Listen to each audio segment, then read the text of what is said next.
The Time Machine. Written by H. G. Wells. 1. The time traveler, for so it will be convenient to speak of him, was expounding a recondite matter to us. His gray eyes shone and twinkled, and his usually pale face was flushed and animated. The fire burned brightly, and the soft radiance of the incandescent lights in the lilies of silver caught the bubbles that flashed and passed in our glasses. Our chairs, being his patents, embraced and caressed us rather than submitted to be sat upon, and there was that luxurious after-dinner atmosphere when thought runs gracefully free of the trammels of precision. And he put it to us in this way, marking the points with a lean forefinger, as we sat and lazily admired his earnestness over this new paradox, as we thought it, and his fecundity. You must follow me carefully. I shall have to controvert one or two ideas that are almost universally accepted. The geometry, for instance, they taught you at school is founded on a misconception. Is not that rather a large thing to expect us to begin upon? Said Philby, an argumentative person with red hair. I do not mean to ask you to accept anything without reasonable ground for it. You will soon admit as much as I need from you. You know, of course, that a mathematical line, a line of thickness nil, has no real existence. They taught you that? Neither has a mathematical plane. These things are mere abstractions. That is all right, said the psychologist. Nor, having only length, breadth, and thickness, can a cube have a real existence. There I object, said Philby. Of course a solid body may exist. All real things, so most people think. But wait a moment. Can an instantaneous cube exist? Don't follow you, said Philby. Can a cube that does not last for any time at all have a real existence? Philby became pensive. Clearly, the time traveler proceeded. Any real body must have extension in four directions. It must have length, breadth, thickness, and duration. But through a natural infirmity of the flesh, which I will explain to you in a moment, we incline to overlook this fact. There are really four dimensions, three which we call the three planes of space, and a fourth, time. There is, however, a tendency to draw an unreal distinction between the former three dimensions and the latter, because it happens that our consciousness moves intermittently in one direction along the latter from the beginning to the end of our lives. That, said a very young man, making spasmodic efforts to relight his cigar over the lamp. That, very clear indeed. Now, it is very remarkable that this is so extensively overlooked, continued the time traveler, with a slight accession of cheerfulness. Really, this is what is meant by the fourth dimension, though some people who talk about the fourth dimension do not know they mean it. It is only another way of looking at time. There is no difference between time and any of the three dimensions of space except that our consciousness moves along it. But some foolish people have got hold of the wrong side of that idea. You have all heard what they have to say about this fourth dimension. One I have not, said the provincial mayor. It is simply this: that space, as our mathematicians have it, is spoken of as having three dimensions, which one may call length, breadth, and thickness, and is always definable by reference to three planes, each at right angles to the others. But some philosophical people have been asking why three dimensions particularly. Why not another direction at right angles to the other three? And have even tried to construct a four-dimension geometry. Professor Simon Newcomb was expounding this to the New York Mathematical Society only a month or so ago. You know how on a flat surface, which has only two dimensions, we can represent a figure of a three-dimensional solid, and similarly they think that by models of three dimensions they could represent one of four, if they could master the perspective of the thing. See, I think so, murmured the provincial mayor, and knitting his brows, he lapsed into an introspective state, his lips moving as one who repeats mystic words. Yes, I think I see it now, he said after some time, brightening in a quite transitory manner. Well, I do not mind telling you I have been at work upon this geometry of four dimensions for some time. Some of my results are curious. For instance, here is a portrait of a man at 8 years old, another at 15, another at 17, another at 23, and so on. All these are evidently sections, as it were, three-dimensional representations of his four-dimension being, which is a fixed and unalterable thing.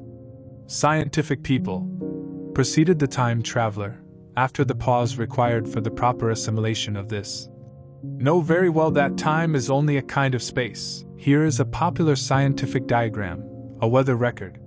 This line I trace with my finger shows the movement of the barometer. Yesterday it was so high, yesterday night it fell, then this morning it rose again, and so gently upward to here. Surely the mercury did not trace this line in any of the dimensions of space generally recognized, but certainly it traced such a line, and that line, therefore, we must conclude was along the time dimension. 2. But, said the medical man, staring hard at a coal in the fire, if time is really only a fourth dimension of space, why is it, and why has it always been, regarded as something different, and why cannot we move in time as we move about in the other dimensions of space? The time traveler smiled. Are you sure we can move freely in space? Right and left we can go, backward and forward freely enough, and men always have done so. I admit we move freely in 2 dimensions. But how about up and down? Gravitation limits us there. Not exactly, said the medical man. There are balloons. But before the balloons, save for spasmodic jumping and the inequalities of the surface, man had no freedom of vertical movement. Still they could move a little up and down, said the medical man. Easier, far easier down than up. And you cannot move at all in time, you cannot get away from the present moment. My dear sir, that is just where you are wrong. That is just where the whole world has gone wrong. We are always getting away from the present moment. Our mental existences, which are immaterial and have no dimensions, are passing along the time dimension with a uniform velocity from the cradle to the grave. Just as we should travel down if we began our existence 50 miles above the Earth's surface. But the great difficulty is this, interrupted the psychologist. You can move about in all directions of space, but you cannot move about in time. That is the germ of my great discovery. But you are wrong to say that we cannot move about in time. For instance, if I am recalling an incident very vividly, I go back to the instant of its occurrence. I become absent-minded, as you say. I jump back for a moment. Of course, we have no means of staying back for any length of time, any more than a savage or an animal has of staying 6 feet above the ground. But a civilized man is better off than the savage in this respect. He can go up against gravitation in a balloon. And why should he not hope that ultimately he may be able to stop or accelerate his drift along the time dimension, or even turn about and travel the other way? Oh, this, began Philby, is all. Why not? Said the time traveler. It's against reason, said Philby.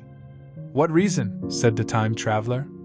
You can show black is white by argument, said Philby. But you will never convince me. Possibly not, said the time traveler. But now you begin to see the object of my investigations into the geometry of 4 dimensions. Long ago I had a vague inkling of a machine to travel through time, exclaimed the very young man, that shall travel indifferently in any direction of space and time, as the driver determines. Philby contented himself with laughter.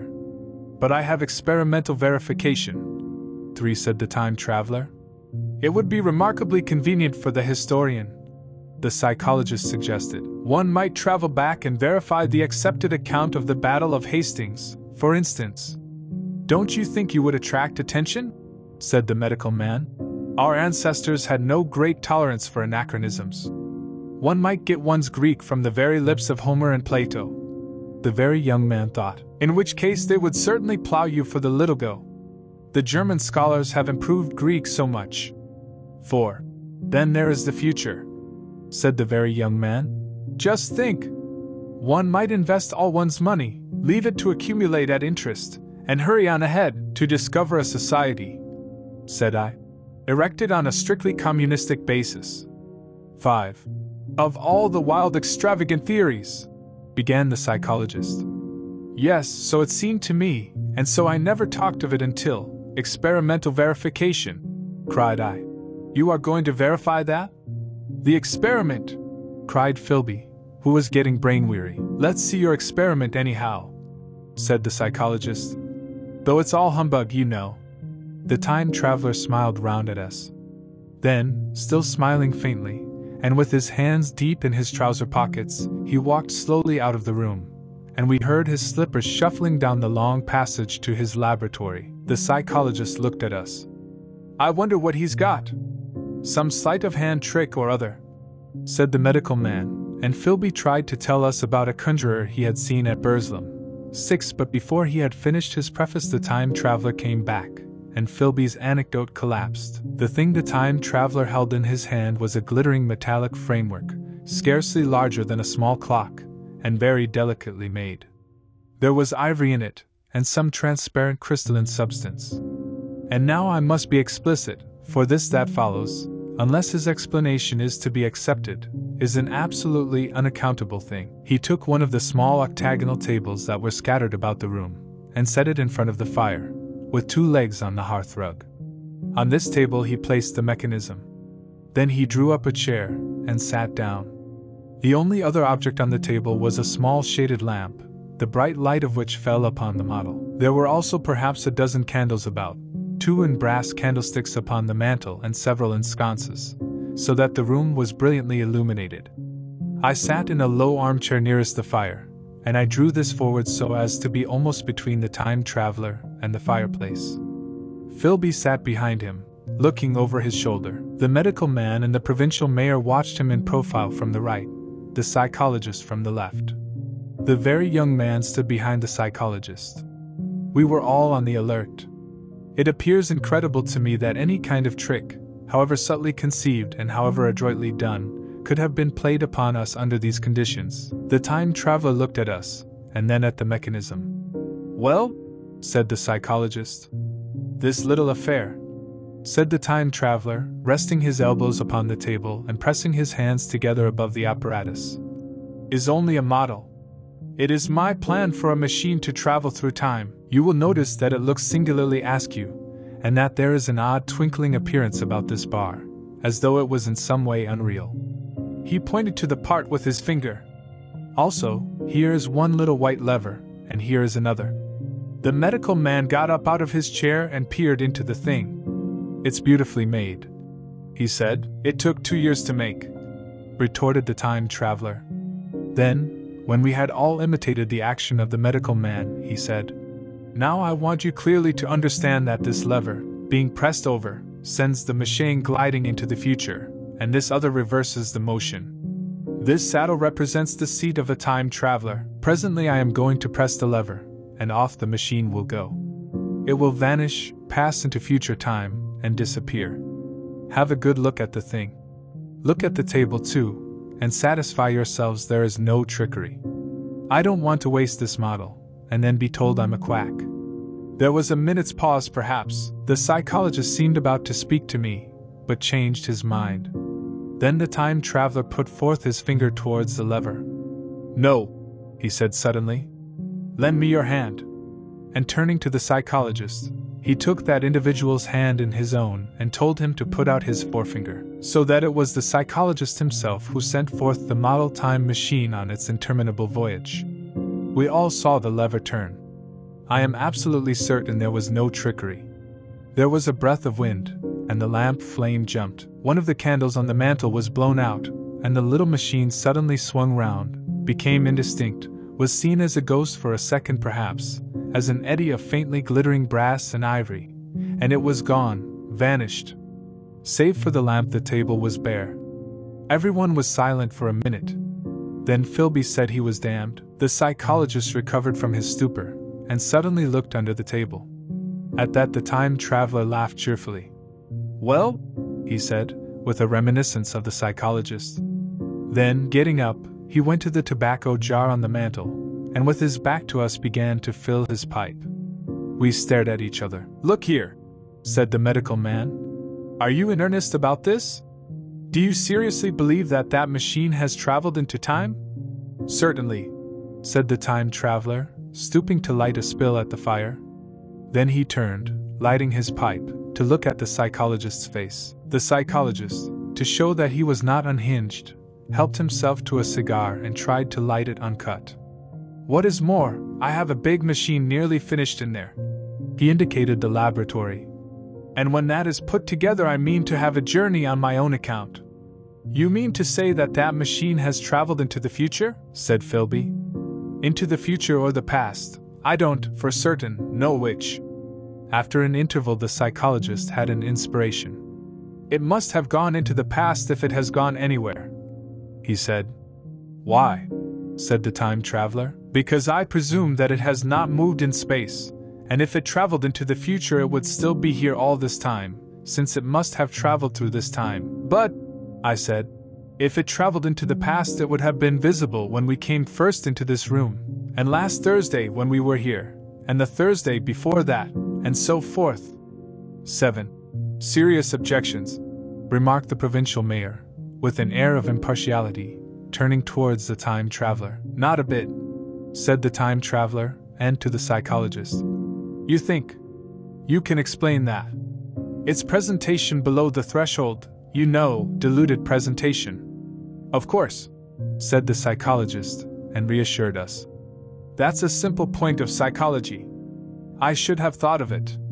It's plain enough, and helps the paradox delightfully. We cannot see it, nor can we appreciate this machine, any more than we can the spoke of a wheel spinning, or a bullet flying through the air. If it is traveling through time 50 times or 100 times faster than we are, if it gets through a minute while we get through a second, the impression it creates will of course be only 1/50th or 100th of what it would make if it were not traveling in time. That's plain enough." He passed his hand through the space in which the machine had been. "You see?" he said, laughing. We sat and stared at the vacant table for a minute or so. Then the time traveler asked us what we thought of it all. "It sounds plausible enough tonight," said the medical man. "But wait until tomorrow. Wait for the common sense of the morning." "Would you like to see the time machine itself?" asked the time traveler. And therewith, taking the lamp in his hand, he led the way down the long, drafty corridor to his laboratory. I remember vividly the flickering light, his queer, broad head in silhouette, the dance of the shadows, how we all followed him, puzzled but incredulous, and how there in the laboratory we beheld a larger edition of the little mechanism which we had seen vanish from before our eyes. Parts were of nickel, parts of ivory, parts had certainly been filed or sawn out of rock crystal. The thing was generally complete, but the twisted crystalline bars lay unfinished upon the bench beside some sheets of drawings, and I took one up for a better look at it. Quartz it seemed to be. "Look here," said the medical man. "Are you perfectly serious? Or is this a trick, like that ghost you showed us last Christmas?" "Upon that machine," said the time traveler, holding the lamp aloft, "I intend to explore time. Is that plain? I was never more serious in my life." None of us quite knew how to take it. I caught Philby's eye over the shoulder of the medical man, and he winked at me solemnly. 2. I think that at that time none of us quite believed in the time machine. The fact is, the time traveler was one of those men who are too clever to be believed. You never felt that you saw all round him. You always suspected some subtle reserve, some ingenuity in ambush, behind his lucid frankness. Had Philby shown the model and explained the matter in the time traveler's words, we should have shown him far less skepticism. For we should have perceived his motives. A pork butcher could understand Philby. But the time traveler had more than a touch of whim among his elements, and we distrusted him. Things that would have made the frame of a less clever man seem tricks in his hands. It is a mistake to do things too easily. The serious people who took him seriously never felt quite sure of his deportment. They were somehow aware that trusting their reputations for judgment with him was like furnishing a nursery with eggshell china. So I don't think any of us said very much about time traveling in the interval between that Thursday and the next, though its odd potentialities ran, no doubt, in most of our minds. Its plausibility, that is, its practical incredibleness, the curious possibilities of anachronism and of utter confusion it suggested. For my own part, I was particularly preoccupied with the trick of the model. That I remember discussing with the medical man, whom I met on Friday at the Linnean. One he said he had seen a similar thing at Tübingen, and laid considerable stress on the blowing out of the candle. But how the trick was done he could not explain. The next Thursday I went again to Richmond. I suppose I was one of the time traveler's most constant guests, and arriving late, found 4 or 5 men already assembled in his drawing room. The medical man was standing before the fire with a sheet of paper in one hand and his watch in the other. I looked round for the time traveler, and "It's 7:30 now," said the medical man. "I suppose we'd better have dinner?" "Where's?" said I, naming our host. You've just come? It's rather odd. He's unavoidably detained. He asks me in this note to lead off with dinner at 7 if he's not back. Says he'll explain when he comes. It seems a pity to let the dinner spoil, said the editor of a well-known daily paper, and thereupon the doctor rang the bell. The psychologist was the only person besides the doctor and myself who had attended the previous dinner. The other men were blank, the editor aforementioned, a certain journalist, and another, a quiet, shy man with a beard, whom I didn't know, and who, as far as my observation went, never opened his mouth all the evening. There was some speculation at the dinner table about the time traveler's absence, and I suggested time traveling, in a half-jocular spirit. The editor wanted that explained to him, and the psychologist volunteered a wooden account of the ingenious paradox and trick we had witnessed that day week. He was in the midst of his exposition when the door from the corridor opened slowly and without noise. I was facing the door, and saw it first. "Hello?" I said. "At last!" And the door opened wider, and the time traveler stood before us. I gave a cry of surprise. "Good heavens! Man, what's the matter?" cried the medical man, who saw him next, and the whole tableful turned towards the door. He was in an amazing plight. His coat was dusty and dirty, and smeared with green down the sleeves, his hair disordered, and as it seemed to me grayer, either with dust and dirt or because its color had actually faded. His face was ghastly pale, his chin had a brown cut on it, a cut half healed. His expression was haggard and drawn, as by intense suffering. For a moment he hesitated in the doorway, as if he had been dazzled by the light. Then he came into the room. He walked with just such a limp as I have seen in footsore tramps. We stared at him in silence, expecting him to speak. He said not a word, but came painfully to the table, and made a motion towards the wine. The editor filled a glass of champagne, and pushed it towards him. He drained it, and it seemed to do him good, for he looked round the table, and the ghost of his old smile flickered across his face. "What on earth have you been up to, man?" said the doctor. The time traveler did not seem to hear. "Don't let me disturb you," he said, with a certain faltering articulation. "I'm all right." He stopped, held out his glass for more, and took it off at a draught. "That's good," he said. His eyes grew brighter, and a faint color came into his cheeks. His glance flickered over our faces with a certain dull approval, and then went round the warm and comfortable room. Then he spoke again, still as it were feeling his way among his words. "I'm going to wash and dress, and then I'll come down and explain things. Save me some of that mutton. I'm starving for a bit of meat." He looked across at the editor, who was a rare visitor, and hoped he was all right. The editor began a question. "Tell you presently," said the time traveler. "I'm funny. Be all right in a minute." He put down his glass, and walked towards the staircase door. Again I remarked his lameness, and the soft padding sound of his footfall, and standing up in my place, I saw his feet as he went out. He had nothing on them but a pair of tattered, blood-stained socks. Then the door closed upon him. I had half a mind to follow, till I remembered how he detested any fuss about himself. For a minute perhaps my mind was wool-gathering. Then, "Remarkable behavior of an eminent scientist," I heard the editor say, thinking, after his wont, in headlines. And this brought my attention back to the bright dinner table. "What's the game?" said the journalist. "Has he been doing the amateur cadja?" "Two I don't follow." I met the eye of the psychologist, and read my own interpretation in his face. I thought of the time traveler limping painfully upstairs. I don't think anyone else had noticed his lameness. The first to recover completely from this surprise was the medical man, who rang the bell. The time traveler hated to have servants waiting at dinner for a hot plate. At that the editor turned to his knife and fork with a grunt, and the silent man followed suit. The dinner was resumed. Conversation was exclamatory for a little while, with gaps of wonderment, and then the editor got fervent in his curiosity. "Does our friend eke out his modest income with a crossing? Or has he his Nebuchadnezzar 3 phases?" he inquired. "I feel assured it's this business of the time machine," I said, and took up the psychologist's account of our previous meeting. The new guests were frankly incredulous. The editor raised objections. What was this time traveling? A man couldn't cover himself with dust by rolling in a paradox, could he? And then, as the idea came home to him, he resorted to caricature. Hadn't they any clothes brushes in the future? The journalist, too, would not believe at any price, and joined the editor in the easy work of heaping ridicule on the whole thing.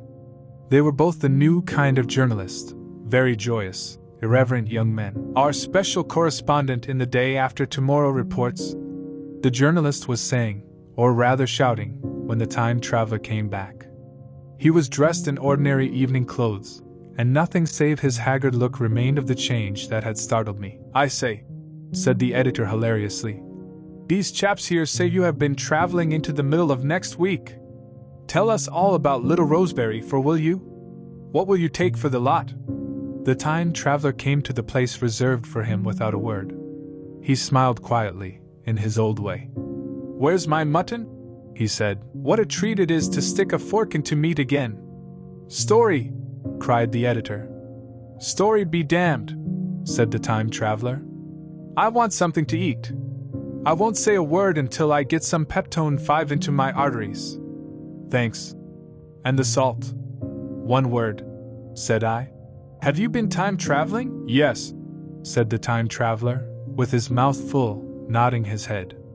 I'd give $1 a line for a verbatim note, said the editor. The time traveler pushed his glass towards the silent man and rang it with his fingernail, at which the silent man, who had been staring at his face, started convulsively, and poured him wine. The rest of the dinner was uncomfortable. For my own part, sudden questions kept on rising to my lips, and I dare say it was the same with the others. The journalist tried to relieve the tension by telling anecdotes of Hetty Potter. The time traveler devoted his attention to his dinner, and displayed the appetite of a tramp. The medical man smoked a cigarette, and watched the time traveler through his eyelashes. The silent man seemed even more clumsy than usual, and drank champagne with regularity and determination out of sheer nervousness. At last the time traveler pushed his plate away, and looked round us. I suppose I must apologize, he said. I was simply starving. I've had a most amazing time. He reached out his hand for a cigar, and cut the end. But come into the smoking room. It's too long a story to tell over greasy plates. And ringing the bell in passing, he led the way into the adjoining room. You have told blank, and dash, and chose about the machine, he said to me, leaning back in his easy chair and naming the 3 new guests. But the thing's a mere paradox, said the editor. I can't argue tonight. I don't mind telling you the story, but I can't argue. I will, he went on, tell you the story of what has happened to me if you like, but you must refrain from interruptions. I want to tell it badly. Most of it will sound like lying. So be it. It's true, every word of it, all the same. I was in my laboratory at 4 o'clock, and since then, I've lived 8 days, such days as no human being ever lived before. I'm nearly worn out, but I shan't sleep till I've told this thing over to you. Then I shall go to bed, but no interruptions. Is it agreed? Agreed, said the editor, and the rest of us echoed, agreed. And with that the time traveler began his story as I have set it forth. He sat back in his chair at first, and spoke like a weary man. Afterwards he got more animated. In writing it down I feel with only too much keenness the inadequacy of pen and ink, and above all, my own inadequacy, to express its quality. You read, I will suppose, attentively enough, but you cannot see the speaker's white, sincere face in the bright circle of the little lamp, nor hear the intonation of his voice. You cannot know how his expression followed the turns of his story. Most of us hearers were in shadow, for the candles in the smoking room had not been lighted, and only the face of the journalist and the legs of the silent man from the knees downward were illuminated. At first we glanced now and again at each other. After a time we ceased to do that, and looked only at the time traveler's face. 3. I told some of you last Thursday of the principles of the time machine, and showed you the actual thing itself, incomplete in the workshop. There it is now, a little travel-worn, truly, and one of the ivory bars is cracked, and a brass rail bent, but the rest of it's sound enough. I expected to finish it on Friday, but on Friday, when the putting together was nearly done, I found that one of the nickel bars was exactly 1 inch too short, and this I had to get remade, so that the thing was not complete until this morning. It was at 10 o'clock today that the first of all time machines began its career. I gave it a last tap, tried all the screws again, put one more drop of oil on the quartz rod, and sat myself in the saddle. I suppose a suicide who holds a pistol to his skull feels much the same wonder at what will come next as I felt then. I took the starting lever in one hand and the stopping one in the other, pressed the first, and almost immediately the second. I seemed to reel. I felt a nightmare sensation of falling, and looking round, I saw the laboratory exactly as before. Had anything happened? For a moment I suspected that my intellect had tricked me, then I noted the clock. A moment before, as it seemed, it had stood at a minute or so past 10, now it was nearly 3:30. I drew a breath, set my teeth, gripped the starting lever with both hands, and went off with a thud.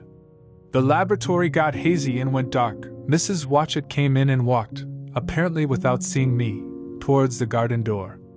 I suppose it took her a minute or so to traverse the place, but to me she seemed to shoot across the room like a rocket. I pressed the lever over to its extreme position. The night came like the turning out of a lamp, and in another moment came tomorrow. The laboratory grew faint and hazy, then fainter and ever fainter. Tomorrow night came black, then day again, night again, day again, faster and faster still. An eddying murmur filled my ears, and a strange, dumb confusedness descended on my mind. I am afraid I cannot convey the peculiar sensations of time traveling. They are excessively unpleasant. There is a feeling exactly like that one has upon a switchback, of a helpless headlong motion. I felt the same horrible anticipation, too, of an imminent smash. As I put on pace, night followed day like the flapping of a black wing. The dim suggestion of the laboratory seemed presently to fall away from me, and I saw the sun hopping swiftly across the sky, leaping at every minute, and every minute marking a day. I supposed the laboratory had been destroyed and I had come into the open air. I had a dim impression of scaffolding, but I was already going too fast to be conscious of any moving things. The slowest snail that ever crawled dashed by too fast for me. The twinkling succession of darkness and light was excessively painful to the eye. Then, in the intermittent darknesses, I saw the moon spinning swiftly through her quarters from new to full, and had a faint glimpse of the circling stars. Presently, as I went on, still gaining velocity, the palpitation of night and day merged into one continuous grayness. The sky took on a wonderful deepness of blue, a splendid luminous color like that of early twilight. The jerking sun became a streak of fire, a brilliant arch in space, the moon a fainter fluctuating band, and I could see nothing of the stars, save now and then a brighter circle flickering in the blue. The landscape was misty and vague. I was still on the hillside upon which this house now stands, and the shoulder rose above me gray and dim. I saw trees growing and changing like puffs of vapor, now brown, now green. They grew, spread, shivered, and passed away. I saw huge buildings rise up faint and fair, and pass like dreams. The whole surface of the earth seemed changed, melting and flowing under my eyes. The little hands upon the dials that registered my speed raced round faster and faster. Presently I noted that the sun belt swayed up and down, from solstice to solstice, in a minute or less, and that consequently my pace was over a year a minute, and minute by minute the white snow flashed across the world, and vanished, and was followed by the bright, brief green of spring. The unpleasant sensations of the start were less poignant now. They merged at last into a kind of hysterical exhilaration. I remarked indeed a clumsy swaying of the machine, for which I was unable to account, but my mind was too confused to attend to it, so with a kind of madness growing upon me, I flung myself into futurity. At first I scarce thought of stopping, scarce thought of anything but these new sensations, but presently a fresh series of impressions grew up in my mind, a certain curiosity, and therewith a certain dread, until at last they took complete possession of me. What strange developments of humanity, what wonderful advances upon our rudimentary civilization, I thought, might not appear when I came to look nearly into the dim elusive world that raced and fluctuated before my eyes. I saw great and splendid architecture rising about me, more massive than any buildings of our own time, and yet, as it seemed, built of glimmer and mist. I saw a richer green flow up the hillside, and remain there without any wintry intermission. Even through the veil of my confusion the earth seemed very fair, and so my mind came round to the business of stopping. The peculiar risk lay in the possibility of my finding some substance in the space which I, or the machine, occupied. So long as I traveled at a high velocity through time, this scarcely mattered. I was, so to speak, attenuated, was slipping like a vapor through the interstices of intervening substances, but to come to a stop involved the jamming of myself, molecule by molecule, into whatever lay in my way, meant bringing my atoms into such intimate contact with those of the obstacle that a profound chemical reaction, possibly a far-reaching explosion, would result, and blow myself and my apparatus out of all possible dimensions, into the unknown. When this possibility had occurred to me again and again while I was making the machine. But then I had cheerfully accepted it as an unavoidable risk, one of the risks a man has got to take. Now the risk was inevitable. I no longer saw it in the same cheerful light. The fact is that, insensibly, the absolute strangeness of everything, the sickly jarring and swaying of the machine, above all, the feeling of prolonged falling, had absolutely upset my nerve. I told myself that I could never stop, and with a gust of petulance I resolved to stop forthwith. Like an impatient fool, I lugged over the lever, and incontinently the thing went reeling over, and I was flung headlong through the air. There was the sound of a clap of thunder in my ears. I may have been stunned for a moment. A pitiless hail was hissing round me, and I was sitting on soft turf in front of the overset machine. Everything still seemed grey, but presently I remarked that the confusion in my ears was gone. I looked round me. I was on what seemed to be a little lawn in a garden, surrounded by rhododendron bushes, and I noticed that their mauve and purple blossoms were dropping in a shower under the beating of the hailstones. The rebounding, dancing hail hung in a cloud over the machine, and drove along the ground like smoke. In a moment I was wet to the skin. "Fine hospitality," said I, "to a man who has traveled innumerable years to see you." Presently I thought what a fool I was to get wet. I stood up and looked round me. A colossal figure, carved apparently in some white stone, loomed indistinctly beyond the rhododendrons through the hazy downpour. But all else of the world was invisible. My sensations would be hard to describe. As the columns of hail grew thinner, I saw the white figure more distinctly. It was very large, for a silver birch tree touched its shoulder. It was of white marble, in shape something like a winged sphinx, but the wings, instead of being carried vertically at the sides, were spread so that it seemed to hover. The pedestal, it appeared to me, was of bronze, and was thick with verdigris. Too it chanced that the face was towards me. The sightless eyes seemed to watch me. There was the faint shadow of a smile on the lips. It was greatly weather-worn, and that imparted an unpleasant suggestion of disease. I stood looking at it for a little space, half a minute, perhaps, or half an hour. It seemed to advance and to recede as the hail drove before it denser or thinner.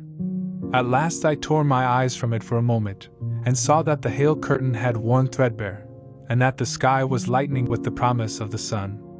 I looked up again at the crouching white shape, and the full temerity of my voyage came suddenly upon me. What might appear when that hazy curtain was altogether withdrawn? What might not have happened to men?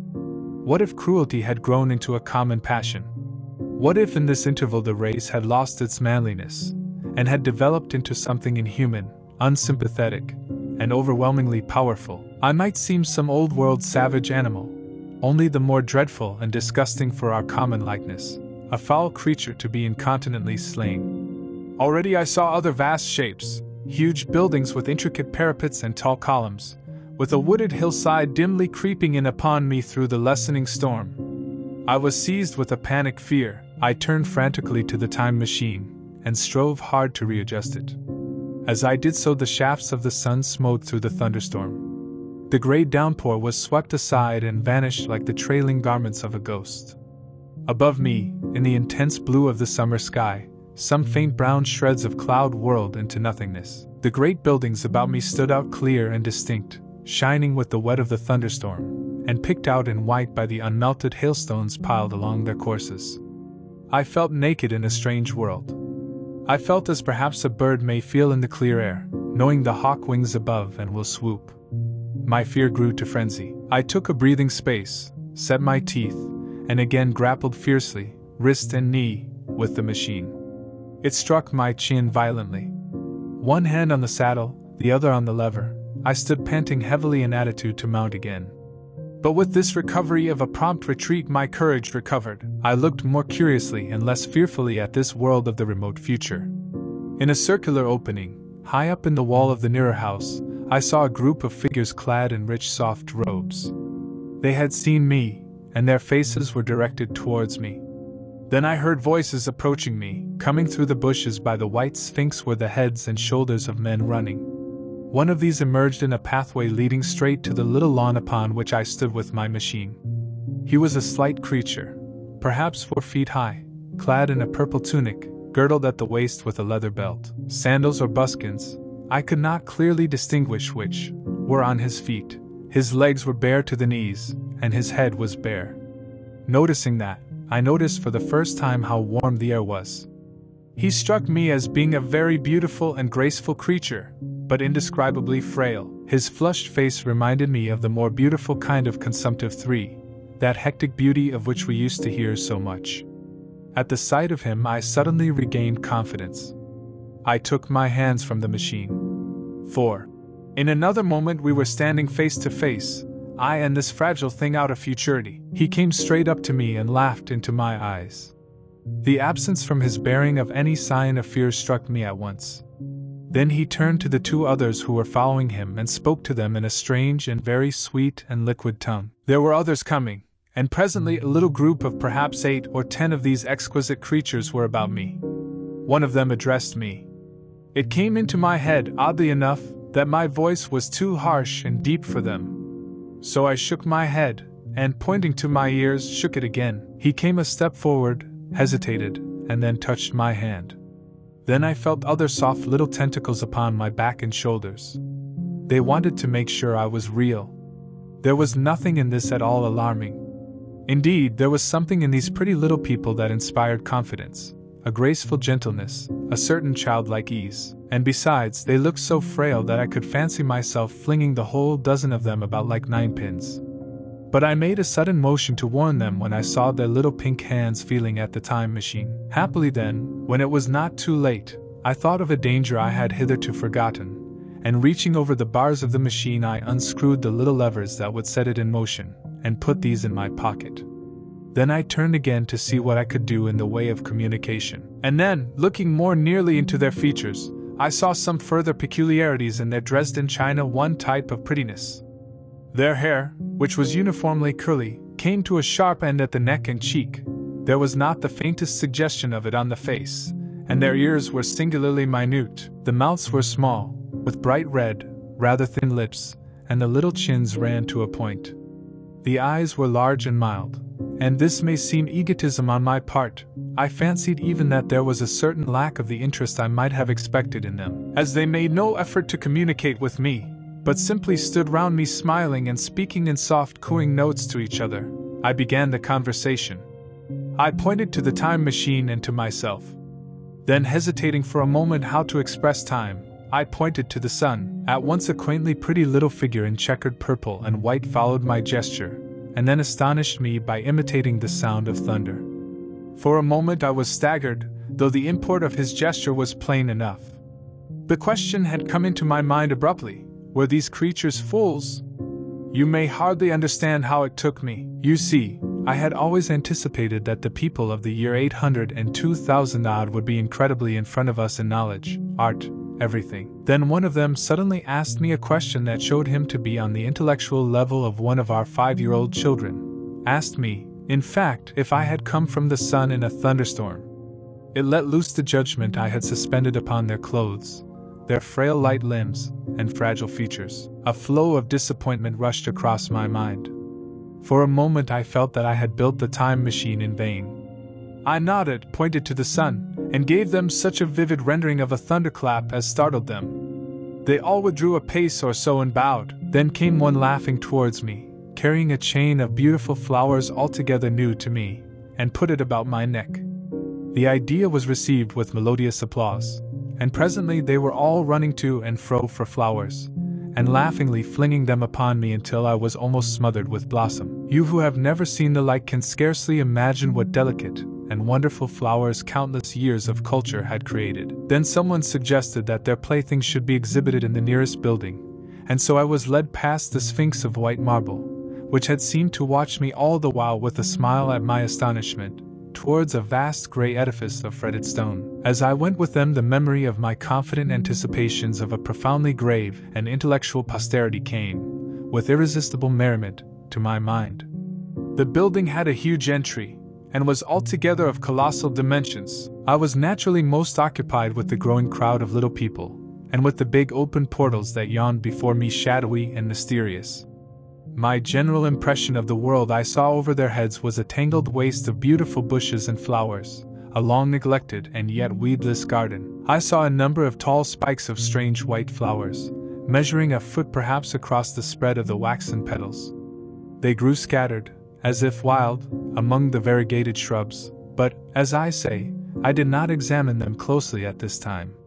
The time machine was left deserted on the turf among the rhododendrons. The arch of the doorway was richly carved, but naturally I did not observe the carving very narrowly, though I fancied I saw suggestions of old Phoenician decorations as I passed through, and it struck me that they were very badly broken and weather-worn. Several more brightly clad people met me in the doorway, and so we entered, I, dressed in dingy 19th century garments, looking grotesque enough, garlanded with flowers, and surrounded by an eddying mass of bright, soft-colored robes and shining white limbs, in a melodious whirl of laughter and laughing speech. The big doorway opened into a proportionately great hall hung with brown. The roof was in shadow, and the windows, partially glazed with colored glass and partially unglazed, admitted a tempered light. The floor was made up of huge blocks of some very hard white metal, not plates nor slabs, blocks, and it was so much worn, as I judged by the going to and fro of past generations, as to be deeply channeled along the more frequented ways. Transverse to the length were innumerable tables made of slabs of polished stone, raised perhaps a foot from the floor, and upon these were heaps of fruits. Some I recognized as a kind of hypertrophied 3 raspberry and orange, but for the most part they were strange. Between the tables were scattered a great number of cushions. Upon these my conductors seated themselves, signing for me to do likewise. With a pretty absence of ceremony they began to eat the fruit with their hands, flinging peel and stalks, and so forth, into the round openings in the sides of the tables. I was not loath to follow their example, for I felt thirsty and hungry. As I did so I surveyed the hall at my leisure. And perhaps the thing that struck me most was its dilapidated look. The stained glass windows, which displayed only a geometrical pattern, were broken in many places, and the curtains that hung across the lower end were thick with dust, and it caught my eye that the corner of the marble table near me was fractured.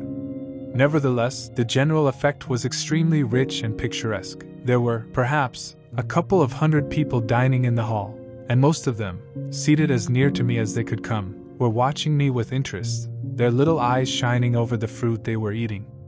All were clad in the same soft, and yet strong, silky material.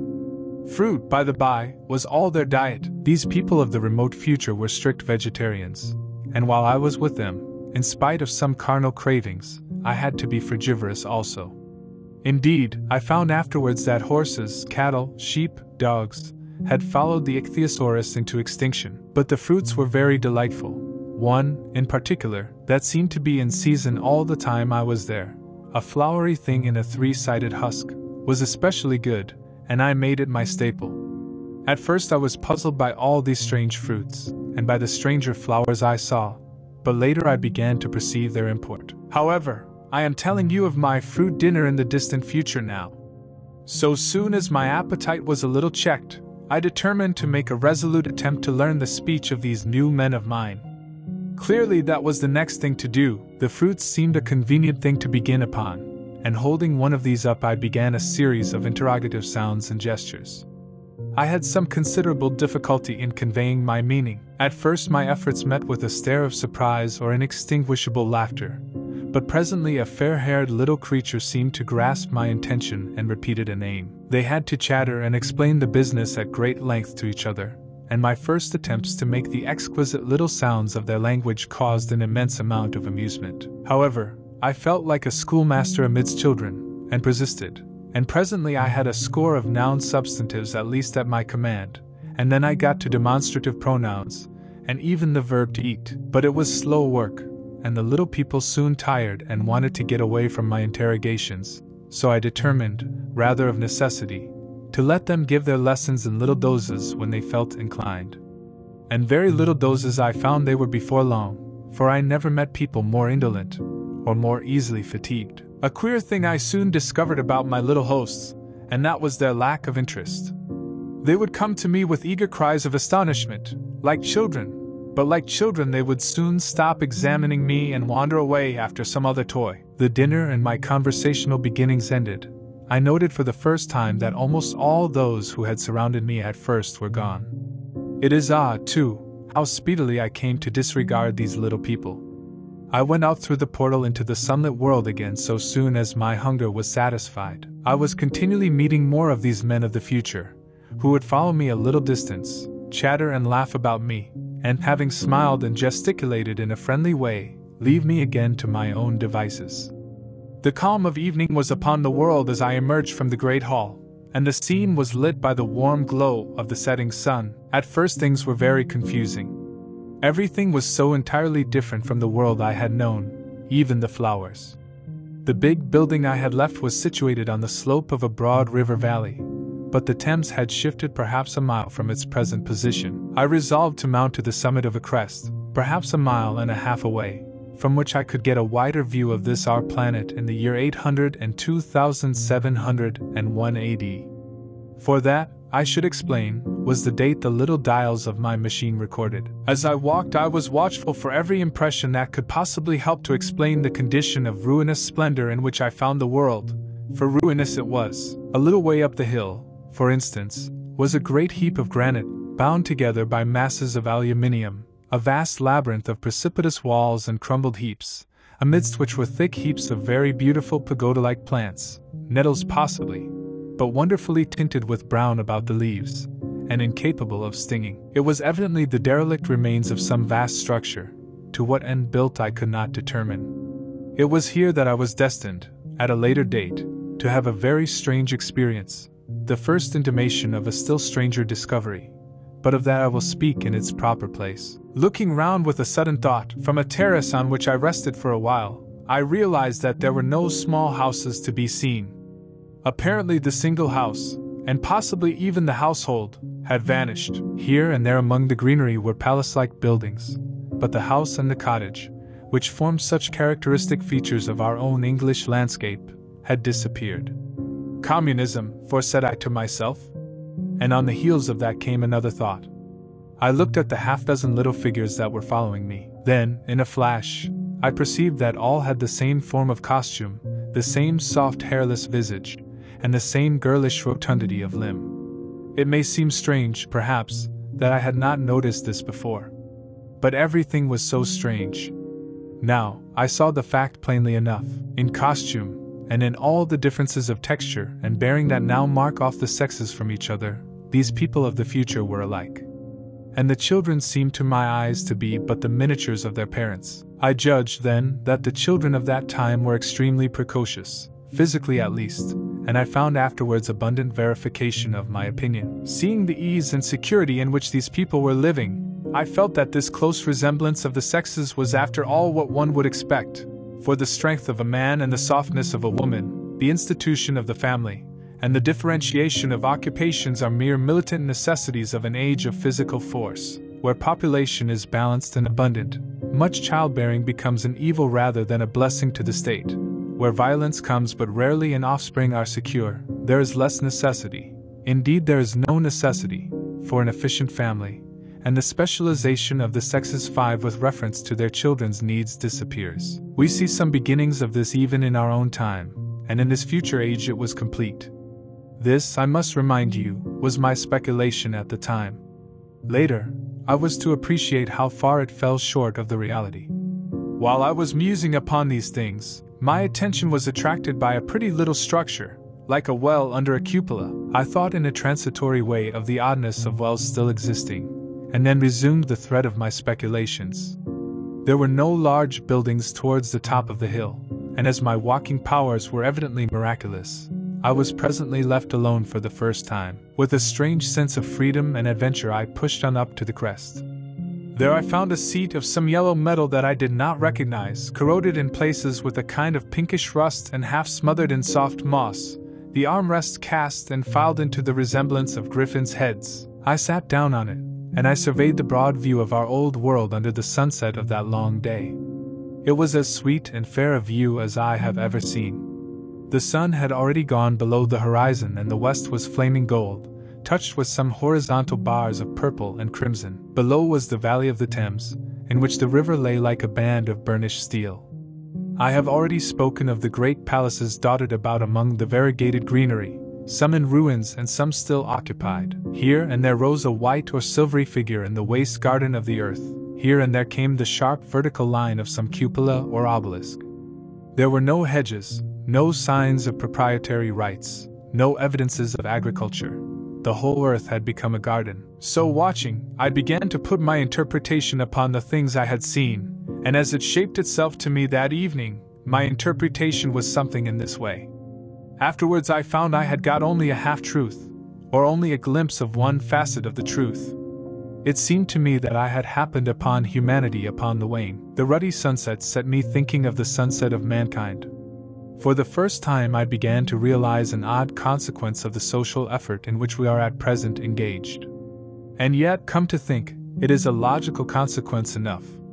Strength is the outcome of need, security sets a premium on feebleness. The work of ameliorating the conditions of life, the true civilizing process that makes life more and more secure, had gone steadily on to a climax. One triumph of a united humanity over nature had followed another. Things that are now mere dreams had become projects deliberately put in hand and carried forward. And the harvest was what I saw. After all, the sanitation and the agriculture of today are still in the rudimentary stage. The science of our time has attacked but a little department of the field of human disease, but even so, it spreads its operations very steadily and persistently. Our agriculture and horticulture destroy a weed just here and there and cultivate perhaps a score or so of wholesome plants, leaving the greatest number to fight out a balance as they can. We improve our favorite plants and animals, and how few they are, gradually by selective breeding, now a new and better peach, now a seedless grape, now a sweeter and larger flower, now a more convenient breed of cattle. We improve them gradually, because our ideals are vague and tentative, and our knowledge is very limited, because nature, too, is shy and slow in our clumsy hands. Someday all this will be better organized, and still better. That is the drift of the current in spite of the eddies. The whole world will be intelligent, educated, and cooperating. Things will move faster and faster towards the subjugation of nature. In the end, wisely and carefully we shall readjust the balance of animal and vegetable life to suit our human needs. This adjustment, I say, must have been done, and done well, done indeed for all time, in the space of time across which my machine had leaped. The air was free from gnats, the earth from weeds or fungi. Everywhere were fruits and sweet and delightful flowers. Brilliant butterflies flew hither and thither. The ideal of preventive medicine was attained. Diseases had been stamped out. I saw no evidence of any contagious diseases during all my stay. And I shall have to tell you later that even the processes of putrefaction and decay had been profoundly affected by these changes. Social triumphs, too, had been effected. I saw mankind housed in splendid shelters, gloriously clothed, and as yet I had found them engaged in no toil. There were no signs of struggle, either social nor economical struggle.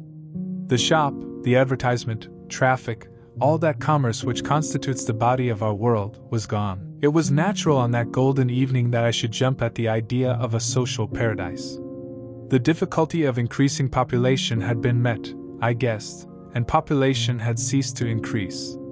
But with this change in condition comes inevitably adaptations to the change. What, unless biological science is a mass of errors, is the cause of human intelligence and vigor? Hardship and freedom, conditions under which the active, strong, and subtle survive and the weaker go to the wall. Conditions that put a premium upon the loyal alliance of capable men, upon self-restraint, patience, and decision, and the institution of the family, and the emotions that arise therein, the fierce jealousy, the tenderness for offspring, parental self-devotion, all found their justification and support in the imminent dangers of the young. Now, where are these imminent dangers? There is a sentiment arising, and it will grow, against connubial jealousy, against fierce maternity, against passion of all sorts, unnecessary things now, and things that make us uncomfortable, savage survivals, discords in a refined and pleasant life. I thought of the physical slightness of the people, their lack of intelligence, and those big abundant ruins, and it strengthened my belief in a perfect conquest of nature. For after the battle comes quiet. Humanity had been strong, energetic, and intelligent, and had used all its abundant vitality to alter the conditions under which it lived, and now came the reaction of the altered conditions. Under the new conditions of perfect comfort and security, that restless energy, that with us is strength, would become weakness. Even in our own time, certain tendencies and desires, once necessary to survival, are a constant source of failure. Physical courage and the love of battle, for instance, are no great help, may even be hindrances, to a civilized man. And in a state of physical balance and security, power, intellectual as well as physical, would be out of place. For countless years I judged there had been no danger of war or solitary violence, no danger from wild beasts, no wasting disease to require strength of constitution, no need of toil. For such a life, what we should call the weak are as well equipped as the strong, are indeed no longer weak. Better equipped indeed they are, for the strong would be fretted by an energy for which there was no outlet. No doubt the exquisite beauty of the buildings I saw was the outcome of the last surgings of the now purposeless energy of mankind before it settled down into perfect harmony with the conditions under which it lived, the flourish of that triumph which began the last great peace. This has ever been the fate of energy and security. It takes to art and to eroticism, and then come languor and decay. Even this artistic impetus would at last die away, had almost died in the time I saw, to adorn themselves with flowers, to dance, to sing in the sunlight. So much was left of the artistic spirit, and no more. Even that would fade in the end into a contented inactivity. We are kept keen on the grindstone of pain and necessity, and it seemed to me that here was that hateful grindstone broken at last. As I stood there in the gathering dark, I thought that in this simple explanation I had mastered the problem of the world, mastered the whole secret of these delicious people. Possibly the checks they had devised for the increase of population had succeeded too well, and their numbers had rather diminished than kept stationary. That would account for the abandoned ruins. Very simple was my explanation, and plausible enough, as most wrong theories are. 5. Yes, I stood there musing over this too perfect triumph of man. The full moon, yellow and gibbous, came up out of an overflow of silver light in the northeast. The bright little figures ceased to move about below. A noiseless owl flitted by, and I shivered with the chill of the night. I determined to descend and find where I could sleep. I looked for the building I knew, then my eye traveled along to the figure of the white sphinx upon the pedestal of bronze, growing distinct as the light of the rising moon grew brighter. I could see the silver birch against it. There was the tangle of rhododendron bushes, black in the pale light, and there was the little lawn. I looked at the lawn again. A queer doubt chilled my complacency. No, said I stoutly to myself, that was not the lawn. But it was the lawn. For the white leprous face of the Sphinx was towards it. Can you imagine what I felt as this conviction came home to me? But you cannot. The time machine was gone. At once, like a lash across the face, came the possibility of losing my own age, of being left helpless in this strange new world. The bare thought of it was an actual physical sensation. I could feel it grip me at the throat and stop my breathing. In another moment I was in a passion of fear and running with great leaping strides down the slope. Once I fell headlong and cut my face. I lost no time in stanching the blood, but jumped up and ran on, with a warm trickle down my cheek and chin. All the time I ran I was saying to myself, they have moved it a little, pushed it under the bushes out of the way. Nevertheless, I ran with all my might. All the time, with the certainty that sometimes comes with excessive dread, I knew that such assurance was folly, knew instinctively that the machine was removed out of my reach. My breath came with pain. I suppose I covered the whole distance from the hill crest to the little lawn, 2 miles perhaps, in 10 minutes. And I am not a young man. I cursed aloud, as I ran, at my confident folly in leaving the machine, wasting good breath thereby. I cried aloud, and none answered. Not a creature seemed to be stirring in that moonlit world. When I reached the lawn, my worst fears were realized. Not a trace of the thing was to be seen. I felt faint and cold when I faced the empty space among the black tangle of bushes. I ran round it furiously, as if the thing might be hidden in a corner, and then stopped abruptly, with my hands clutching my hair. Above me towered the Sphinx, upon the bronze pedestal, white, shining, leprous, in the light of the rising moon. It seemed to smile in mockery of my dismay. I might have consoled myself by imagining the little people had put the mechanism in some shelter for me, had I not felt assured of their physical and intellectual inadequacy. That is what dismayed me, the sense of some hitherto unsuspected power, through whose intervention my invention had vanished. Yet, for one thing I felt assured, unless some other age had produced its exact duplicate, the machine could not have moved in time. The attachment of the levers, I will show you the method later, prevented anyone from tampering with it in that way when they were removed. It had moved, and was hid, only in space. But then, where could it be? I think I must have had a kind of frenzy. I remember running violently in and out among the moonlit bushes all round the Sphinx, and startling some white animal that, in the dim light, I took for a small deer. I remember, too, late that night, beating the bushes with my clenched fist until my knuckles were gashed and bleeding from the broken twigs. Then, sobbing and raving in my anguish of mind, I went down to the great building of stone. The big hall was dark, silent, and deserted. I slipped on the uneven floor, and fell over one of the malachite tables, almost breaking my shin. I lit a match and went on past the dusty curtains, of which I have told you. There I found a second great hall covered with cushions, upon which, perhaps, a score or so of the little people were sleeping. I have no doubt they found my second appearance strange enough, coming suddenly out of the quiet darkness with inarticulate noises and the splutter and flare of a match. For they had forgotten about matches. Where is my time machine? I began, bawling like an angry child, laying hands upon them and shaking them up together. It must have been very queer to them. Some laughed, most of them looked sorely frightened. When I saw them standing round me, it came into my head that I was doing as foolish a thing as it was possible for me to do under the circumstances, in trying to revive the sensation of fear, for, reasoning from their daylight behavior, I thought that fear must be forgotten. Abruptly, I dashed down the match, and knocking one of the people over in my course, went blundering across the big dining hall again, out under the moonlight. I heard cries of terror and their little feet running and stumbling this way and that. I do not remember all I did as the moon crept up the sky. I suppose it was the unexpected nature of my loss that maddened me. I felt hopelessly cut off from my own kind, a strange animal in an unknown world. I must have raved to and fro, screaming and crying upon God and fate. I have a memory of horrible fatigue, as the long night of despair wore away, of looking in this impossible place and that, of groping among moonlit ruins and touching strange creatures in the black shadows. At last, of lying on the ground near the Sphinx and weeping with absolute wretchedness. I had nothing left but misery. Then I slept, and when I woke again it was full day, and a couple of sparrows were hopping round me on the turf within reach of my arm. I sat up in the freshness of the morning, trying to remember how I had got there, and why I had such a profound sense of desertion and despair. Then things came clear in my mind. With the plain, reasonable daylight, I could look my circumstances fairly in the face. I saw the wild folly of my frenzy overnight, and I could reason with myself. Suppose the worst? I said.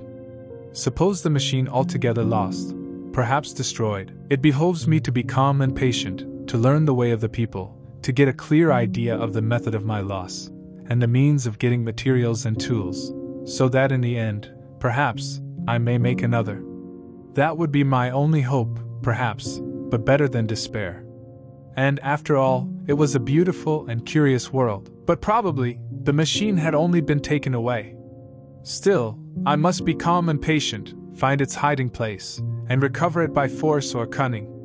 And with that I scrambled to my feet and looked about me, wondering where I could bathe. I felt weary, stiff, and travel-soiled. The freshness of the morning made me desire an equal freshness. I had exhausted my emotion. Indeed, as I went about my business, I found myself wondering at my intense excitement overnight. I made a careful examination of the ground about the little lawn. I wasted some time in futile questionings, conveyed, as well as I was able, to such of the little people as came by. They all failed to understand my gestures. Some were simply stolid, some thought it was a jest and laughed at me. I had the hardest task in the world to keep my hands off their pretty laughing faces. It was a foolish impulse, but the devil begotten of fear and blind anger was ill-curbed and still eager to take advantage of my perplexity. The turf gave better counsel. I found a groove ripped in it, about midway between the pedestal of the Sphinx and the marks of my feet where, on arrival, I had struggled with the overturned machine. There were other signs of removal about, with queer narrow footprints like those I could imagine made by a sloth. This directed my closer attention to the pedestal. It was, as I think I have said, of bronze. It was not a mere block, but highly decorated with deep framed panels on either side. I went and rapped at these. The pedestal was hollow. Examining the panels with care, I found them discontinuous with the frames. There were no handles or keyholes, but possibly the panels, if they were doors, as I supposed, opened from within. One thing was clear enough to my mind. It took no very great mental effort to infer that my time machine was inside that pedestal. But how it got there was a different problem. I saw the heads of two orange-clad people coming through the bushes and under some blossom-covered apple trees towards me. I turned smiling to them and beckoned them to me. They came, and then, pointing to the bronze pedestal, I tried to intimate my wish to open it. But at my first gesture towards this they behaved very oddly. I don't know how to convey their expression to you. Suppose you were to use a grossly improper gesture to a delicate-minded woman, it is how she would look. They went off as if they had received the last possible insult. I tried a sweet-looking little chap in white next, with exactly the same result. Somehow, this manner made me feel ashamed of myself. But, as you know, I wanted the time machine, and I tried him once more. As he turned off, like the others, my temper got the better of me. In 3 strides I was after him, had him by the loose part of his robe round the neck, and began dragging him towards the Sphinx. Then I saw the horror and repugnance of his face, and all of a sudden I let him go. But I was not beaten yet. I banged with my fist at the bronze panels. I thought I heard something stir inside. To be explicit, I thought I heard a sound like a chuckle, but I must have been mistaken. Then I got a big pebble from the river, and came and hammered till I had flattened a coil in the decorations, and the verdigris came off in powdery flakes. The delicate little people must have heard me hammering in gusty outbreaks a mile away on either hand, but nothing came of it. I saw a crowd of them upon the slopes, looking furtively at me. At last, hot and tired, I sat down to watch the place. But I was too restless to watch long.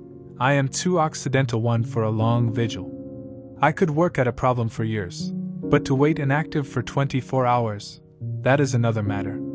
I got up after a time, and began walking aimlessly through the bushes towards the hill again. Patience, said I to myself.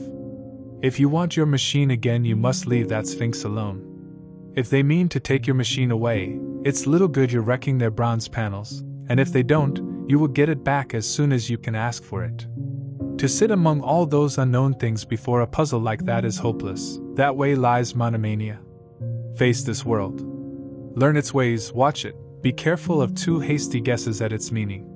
In the end you will find clues to it all. Then suddenly the humor of the situation came into my mind, the thought of the years I had spent in study and toil to get into the future age, and now my passion of anxiety to get out of it. I had made myself the most complicated and the most hopeless trap that ever a man devised. Although it was at my own expense, I could not help myself. I laughed aloud. Going through the big palace, it seemed to me that the little people avoided me. It may have been my fancy, or it may have had something to do with my hammering at the gates of bronze. Yet I felt tolerably sure of the avoidance. I was careful, however, to show no concern and to abstain from any pursuit of them, and in the course of a day or two things got back to the old footing. I made what progress I could in the language, and in addition I pushed my explorations here and there. Either I missed some subtle point, or their language was excessively simple, almost exclusively composed of concrete substantives and verbs. There seemed to be few, if any, abstract terms, or little use of figurative language. Their sentences were usually simple and of 2 words, and I failed to convey or understand any but the simplest propositions. I determined to put the thought of my time machine and the mystery of the bronze doors under the Sphinx as much as possible in a corner of memory, until my growing knowledge would lead me back to them in a natural way. Yet a certain feeling, you may understand, tethered me in a circle of a few miles round the point of my arrival. So far as I could see, all the world displayed the same exuberant richness as the Thames Valley. From every hill I climbed I saw the same abundance of splendid buildings, endlessly varied in material and style, the same clustering thickets of evergreens, the same blossom-laden trees and tree ferns. Here and there water shone like silver, and beyond, the land rose into blue undulating hills, and so faded into the serenity of the sky. A peculiar feature, which presently attracted my attention, was the presence of certain circular wells, several, as it seemed to me, of a very great depth. One lay by the path up the hill, which I had followed during my first walk. Like the others, it was rimmed with bronze, curiously wrought, and protected by a little cupola from the rain. Sitting by the side of these wells, and peering down into the shafted darkness, I could see no gleam of water, nor could I start any reflection with a lighted match. But in all of them I heard a certain sound, a thud-thud-thud, like the beating of some big engine, and I discovered, from the flaring of my matches, that a steady current of air set down the shafts. Further, I threw a scrap of paper into the throat of one, and instead of fluttering slowly down, it was at once sucked swiftly out of sight. After a time, too, I came to connect these wells with tall towers standing here and there upon the slopes, for above them there was often just such a flicker in the air as one sees on a hot day above a sun-scorched beach. Putting things together, I reached a strong suggestion of an extensive system of subterranean ventilation, whose true import it was difficult to imagine. I was at first inclined to associate it with the sanitary apparatus of these people. It was an obvious conclusion, but it was absolutely wrong. And here I must admit that I learned very little of drains and bells and modes of conveyance, and the like conveniences, during my time in this real future. In some of these visions of utopias and coming times which I have read, there is a vast amount of detail about building, and social arrangements, and so forth. But while such details are easy enough to obtain when the whole world is contained in one's imagination, they are altogether inaccessible to a real traveler amid such realities as I found here. Conceive the tale of London which a Negro, fresh from Central Africa, would take back to his tribe. What would he know of railway companies, of social movements, of telephone and telegraph wires, of the parcels delivery company, and postal orders and the like? Yet we, at least, should be willing enough to explain these things to him. And even of what he knew, how much could he make his untraveled friend either apprehend or believe? Then, think how narrow the gap between a Negro and a white man of our own times, and how wide the interval between myself and these of the Golden Age. I was sensible of much which was unseen, and which contributed to my comfort. But save for a general impression of automatic organization, I fear I can convey very little of the difference to your mind. In the matter of sepulture, for instance, I could see no signs of crematoria nor anything suggestive of tombs, but it occurred to me that possibly there might be cemeteries, or crematoria, somewhere beyond the range of my explorings. This, again, was a question I deliberately put to myself, and my curiosity was at first entirely defeated upon the point. The thing puzzled me, and I was led to make a further remark, which puzzled me still more, that aged and infirm among this people there were none. I must confess that my satisfaction with my first theories of an automatic civilization and a decadent humanity did not long endure. Yet I could think of no other. Let me put my difficulties. The several big palaces I had explored were mere living places, great dining halls and sleeping apartments. I could find no machinery, no appliances of any kind. Yet these people were clothed in pleasant fabrics that must at times need renewal, and their sandals, though undecorated, were fairly complex specimens of metalwork. Somehow such things must be made. And the little people displayed no vestige of a creative tendency. There were no shops, no workshops, no sign of importations among them. They spent all their time in playing gently, in bathing in the river, in making love in a half-playful fashion, in eating fruit and sleeping. I could not see how things were kept going. Then, again, about the time machine, something, I knew not what, had taken it into the hollow pedestal of the White Sphinx. Why? For the life of me I could not imagine. Those waterless wells, too, those flickering pillars. I felt I lacked a clue. I felt, how shall I put it? Suppose you found an inscription, with sentences here and there in excellent plain English, and interpolated therewith, others made up of words, of letters even, absolutely unknown to you? Well, on the third day of my visit, that was how the world of 802,701 presented itself to me. That day, too, I made a friend, of a sort. It happened that, as I was watching some of the little people bathing in a shallow, one of them was seized with cramp and began drifting downstream.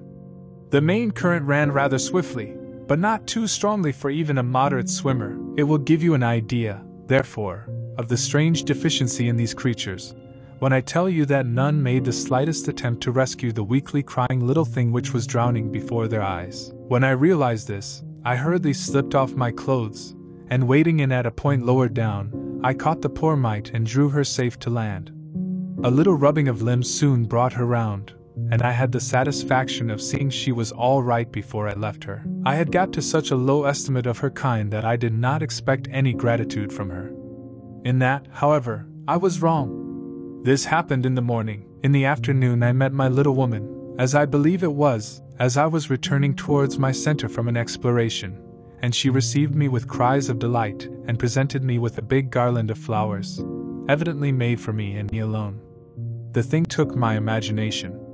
Very possibly I had been feeling desolate. At any rate I did my best to display my appreciation of the gift. We were soon seated together in a little stone arbor, engaged in conversation, chiefly of smiles. The creature's friendliness affected me exactly as a child's might have done. We passed each other flowers, and she kissed my hands. I did the same to hers. Then I tried talk, and found that her name was Weena, which though I don't know what it meant, somehow seemed appropriate enough. That was the beginning of a queer friendship which lasted a week, and ended, as I will tell you. She was exactly like a child. She wanted to be with me always. She tried to follow me everywhere, and on my next journey out and about it went to my heart to tire her down and leave her at last, exhausted and calling after me rather plaintively.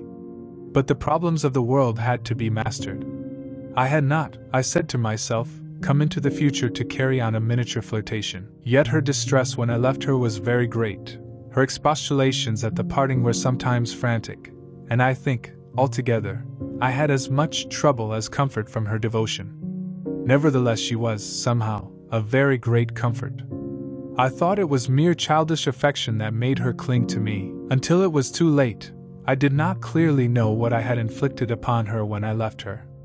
Nor until it was too late did I clearly understand what she was to me, for, by merely seeming fond of me, and showing in her weak, futile way that she cared for me, the little doll of a creature presently gave my return to the neighborhood of the White Sphinx almost the feeling of coming home, and I would watch for her tiny figure of white and gold so soon as I came over the hill. It was from her, too, that I learned that fear had not yet left the world. She was fearless enough in the daylight, and she had the oddest confidence in me. For once, in a foolish moment, I made threatening grimaces at her, and she simply laughed at them. But she dreaded the dark, dreaded shadows, dreaded black things. Darkness to her was the one thing dreadful. It was a singularly passionate emotion, and it set me thinking and observing. I discovered then, among other things, that these little people gathered into the great houses after dark, and slept in droves. To enter upon them without a light was to put them into a tumult of apprehension. I never found one out of doors, or one sleeping alone within doors, after dark. Yet I was still such a blockhead that I missed the lesson of that fear, and in spite of Weena's distress I insisted upon sleeping away from these slumbering multitudes. It troubled her greatly, but in the end her odd affection for me triumphed, and for 5 of the nights of our acquaintance, including the last night of all, she slept with her head pillowed on my arm. But my story slips away from me as I speak of her. It must have been the night before her rescue that I was awakened about dawn. I had been restless, dreaming most disagreeably that I was drowned, and that sea anemones were feeling over my face with their soft palps. I woke with a start, and with an odd fancy that some grayish animal had just rushed out of the chamber. I tried to get to sleep again, but I felt restless and uncomfortable. It was that dim gray hour when things are just creeping out of darkness, when everything is colorless and clear-cut, and yet unreal. I got up, and went down into the great hall, and so out upon the flagstones in front of the palace. I thought I would make a virtue of necessity, and see the sunrise. The moon was setting, and the dying moonlight and the first pallor of dawn were mingled in a ghastly half-light. The bushes were inky black, the ground a somber gray, the sky colorless and cheerless.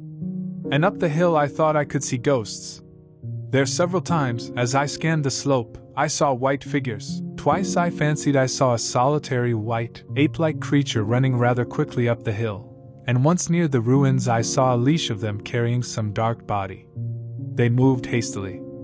I did not see what became of them. It seemed that they vanished among the bushes. The dawn was still indistinct, you must understand. I was feeling that chill, uncertain, early morning feeling you may have known. I doubted my eyes. As the eastern sky grew brighter, and the light of the day came on, and its vivid coloring returned upon the world once more, I scanned the view keenly. But I saw no vestige of my white figures. They were mere creatures of the half-light. They must have been ghosts, I said. I wonder whence they dated. For a queer notion of Grant Allen's too came into my head, and amused me. If each generation die and leave ghosts, he argued, the world at last will get overcrowded with them. On that theory they would have grown innumerable some 800,000 years hence, and it was no great wonder to see 4 at once. But the jest was unsatisfying, and I was thinking of these figures all the morning, until Weena's rescue drove them out of my head. I associated them in some indefinite way with the white animal I had startled in my first passionate search for the time machine. But Weena was a pleasant substitute. Yet all the same, they were soon destined to take far deadlier possession of my mind. I think I have said how much hotter than our own was the weather of this golden age. I cannot account for it. It may be the sun was hotter, or the earth nearer the sun. It is usual to assume that the sun will go on cooling steadily in the future.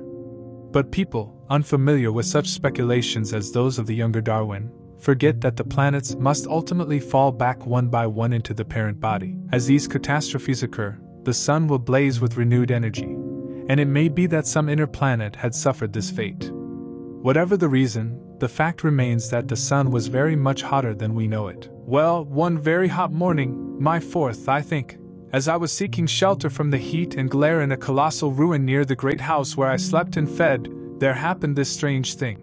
Clambering among these heaps of masonry, I found a narrow gallery, whose end and side windows were blocked by fallen masses of stone. By contrast with the brilliancy outside, it seemed at first impenetrably dark to me. I entered it groping, for the change from light to blackness made spots of color swim before me. Suddenly I halted spellbound. A pair of eyes, luminous by reflection against the daylight without, was watching me out of the darkness. The old instinctive dread of wild beasts came upon me. I clenched my hands and steadfastly looked into the glaring eyeballs. I was afraid to turn. Then the thought of the absolute security in which humanity appeared to be living came to my mind. And then I remembered that strange terror of the dark. Overcoming my fear to some extent, I advanced a step and spoke.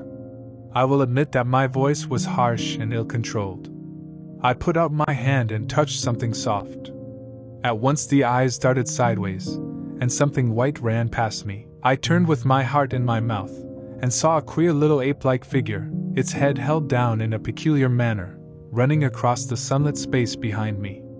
It blundered against a block of granite, staggered aside, and in a moment was hidden in a black shadow beneath another pile of ruined masonry. My impression of it is, of course, imperfect, but I know it was a dull white, and had strange large grayish eyes, also that there was flaxen hair on its head and down its back. But, as I say, it went too fast for me to see distinctly. I cannot even say whether it ran on all fours, or only with its forearms held very low. After an instant's pause I followed it into the second heap of ruins. I could not find it at first, but after a time in the profound obscurity, I came upon one of those round well-like openings of which I have told you, half closed by a fallen pillar. A sudden thought came to me. Could this thing have vanished down the shaft? I lit a match, and looking down, I saw a small, white, moving creature, with large, bright eyes which regarded me steadfastly as it retreated. It made me shudder. It was so like a human spider. It was clambering down the wall, and now I saw for the first time a number of metal foot and hand rests forming a kind of ladder down the shaft. Then the light burned my fingers and fell out of my hand, going out as it dropped, and when I had lit another the little monster had disappeared. I do not know how long I sat peering down that well. It was not for some time that I could succeed in persuading myself that the thing I had seen was human, but gradually, the truth dawned on me, that man had not remained one species, but had differentiated into two distinct animals, that my graceful children of the upper world were not the sole descendants of our generation, but that this bleached, obscene, nocturnal thing, which had flashed before me, was also heir to all the ages. I thought of the flickering pillars and of my theory of an underground ventilation. I began to suspect their true import. And what, I wondered, was this lemur doing in my scheme of a perfectly balanced organization?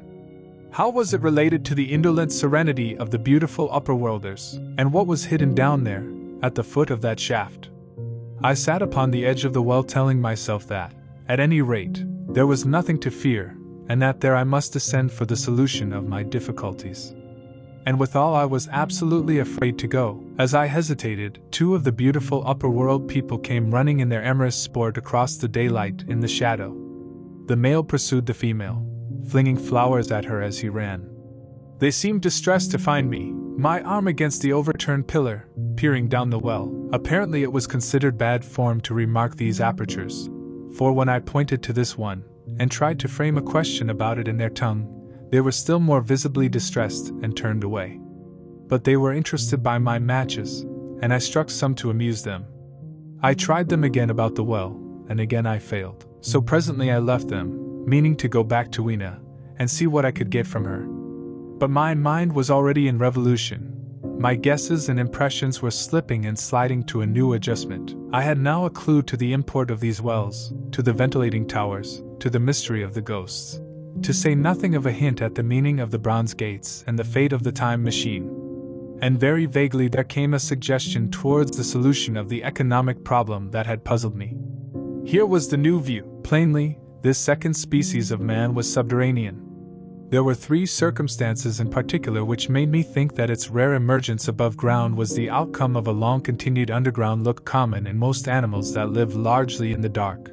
The white fish of the Kentucky caves, 3 for instance. Then those large eyes, with that capacity for reflecting light, are common features of nocturnal things, witness the owl and the cat. And last of all, that evident confusion in the sunshine, that hasty yet fumbling awkward flight towards dark shadow, and that peculiar carriage of the head while in the light, all reinforce the theory of an extreme sensitiveness of the retina. Beneath my feet, then, the earth must be tumbled enormously, and these tumblings were the habitat of the new race. The presence of ventilating shafts and wells along the hill slopes, everywhere, in fact, except along the river valley, showed how universal were its ramifications. What so natural, then, as to assume that it was in this artificial underworld that such work as was necessary to the comfort of the daylight race was done? The notion was so plausible that I at once accepted it, and went on to assume the how of this splitting of the human species. I dare say you will anticipate the shape of my theory, though, for myself, I very soon felt that it fell far short of the truth. At first, proceeding from the problems of our own age, it seemed clear as daylight to me that the gradual widening of the present merely temporary and social difference between the capitalist and the laborer was the key to the whole position. No doubt it will seem grotesque enough to you, and wildly incredible, and yet even now there are existing circumstances to point that way. There is a tendency to utilize underground space for the less ornamental purposes of civilization. There is the Metropolitan Railway in London, for instance. There are new electric railways. There are subways. There are underground workrooms and restaurants, and they increase and multiply. Evidently, I thought, this tendency had increased till industry had gradually lost its birthright in the sky. I mean that it had gone deeper and deeper into larger and ever larger underground factories, spending a still increasing amount of its time therein, till, in the end, even now, does not an East End worker live in such artificial conditions as practically to be cut off from the natural surface of the earth? Again, the exclusive tendency of richer people, due, no doubt, to the increasing refinement of their education, and the widening gulf between them and the rude violence of the poor, is already leading to the closing, in their interest, of considerable portions of the surface of the land. About London, for instance, perhaps half the prettier country is shut in against intrusion.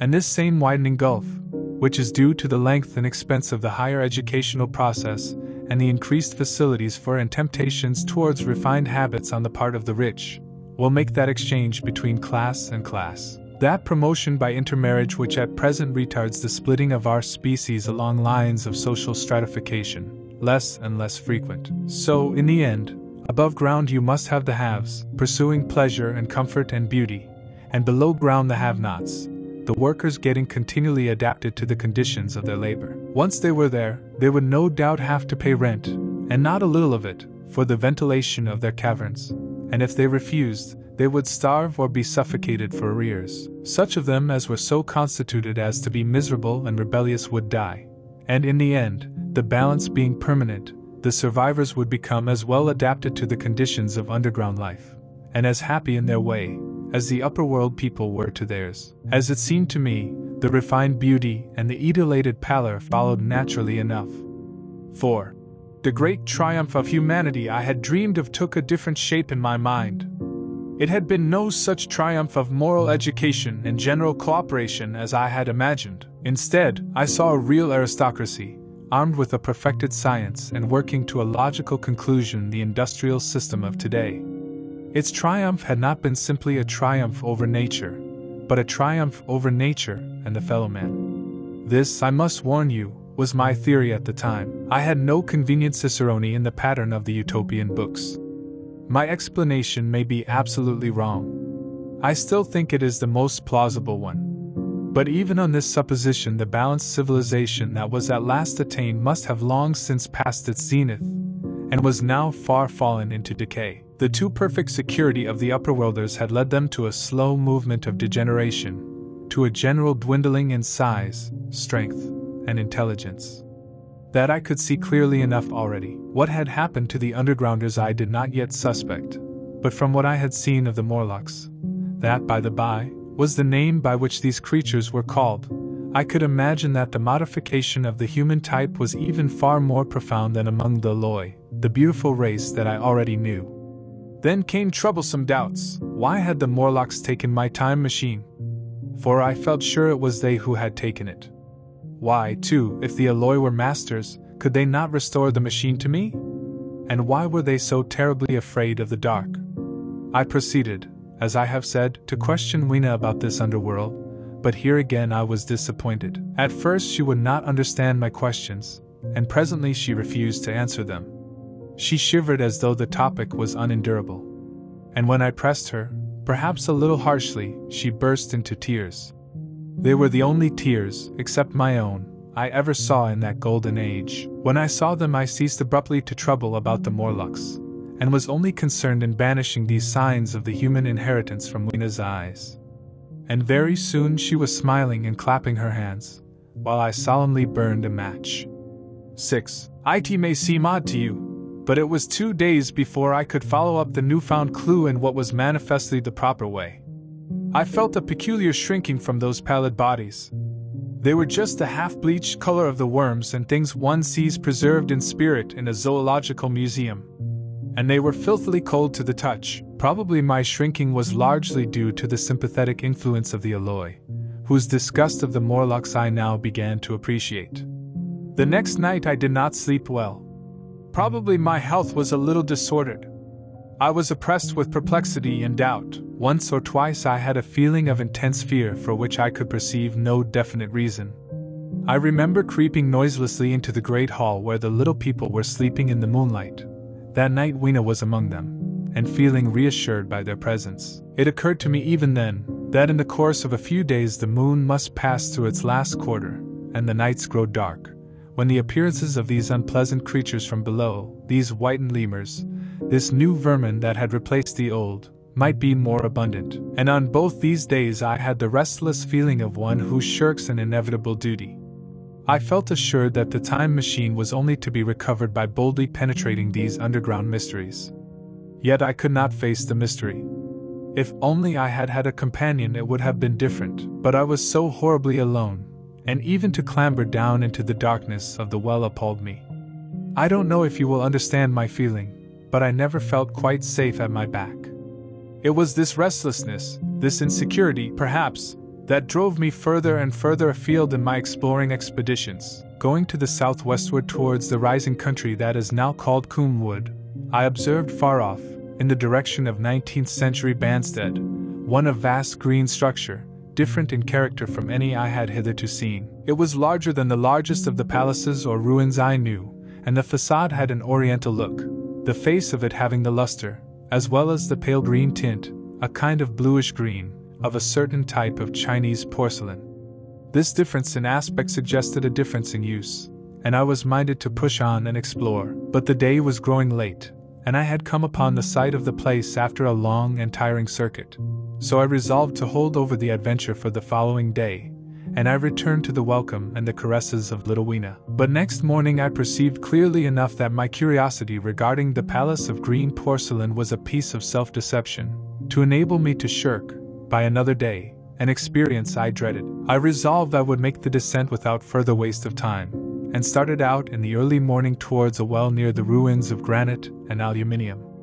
Little Weena ran with me. She danced beside me to the well, but when she saw me lean over the mouth and look downward, she seemed strangely disconcerted. "Goodbye, little Weena," I said, kissing her, and then, putting her down, I began to feel over the parapet for the climbing hooks. Rather hastily, I may as well confess, for I feared my courage might leak away.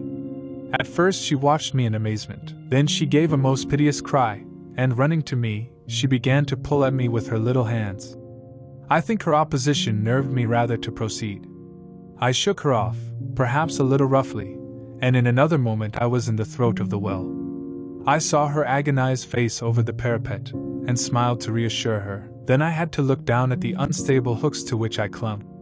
I had to clamber down a shaft of perhaps 200 yards. The descent was effected by means of metallic bars projecting from the sides of the well, and these being adapted to the needs of a creature much smaller and lighter than myself, I was speedily cramped and fatigued by the descent. And not simply fatigued.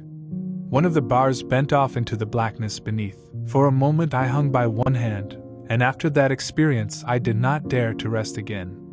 Though my arms and back were presently acutely painful, I went on clambering down the sheer descent with as quick a motion as possible. Glancing upward, I saw the aperture, a small blue disk, in which a star was visible, while little Weena's head showed as a round black projection.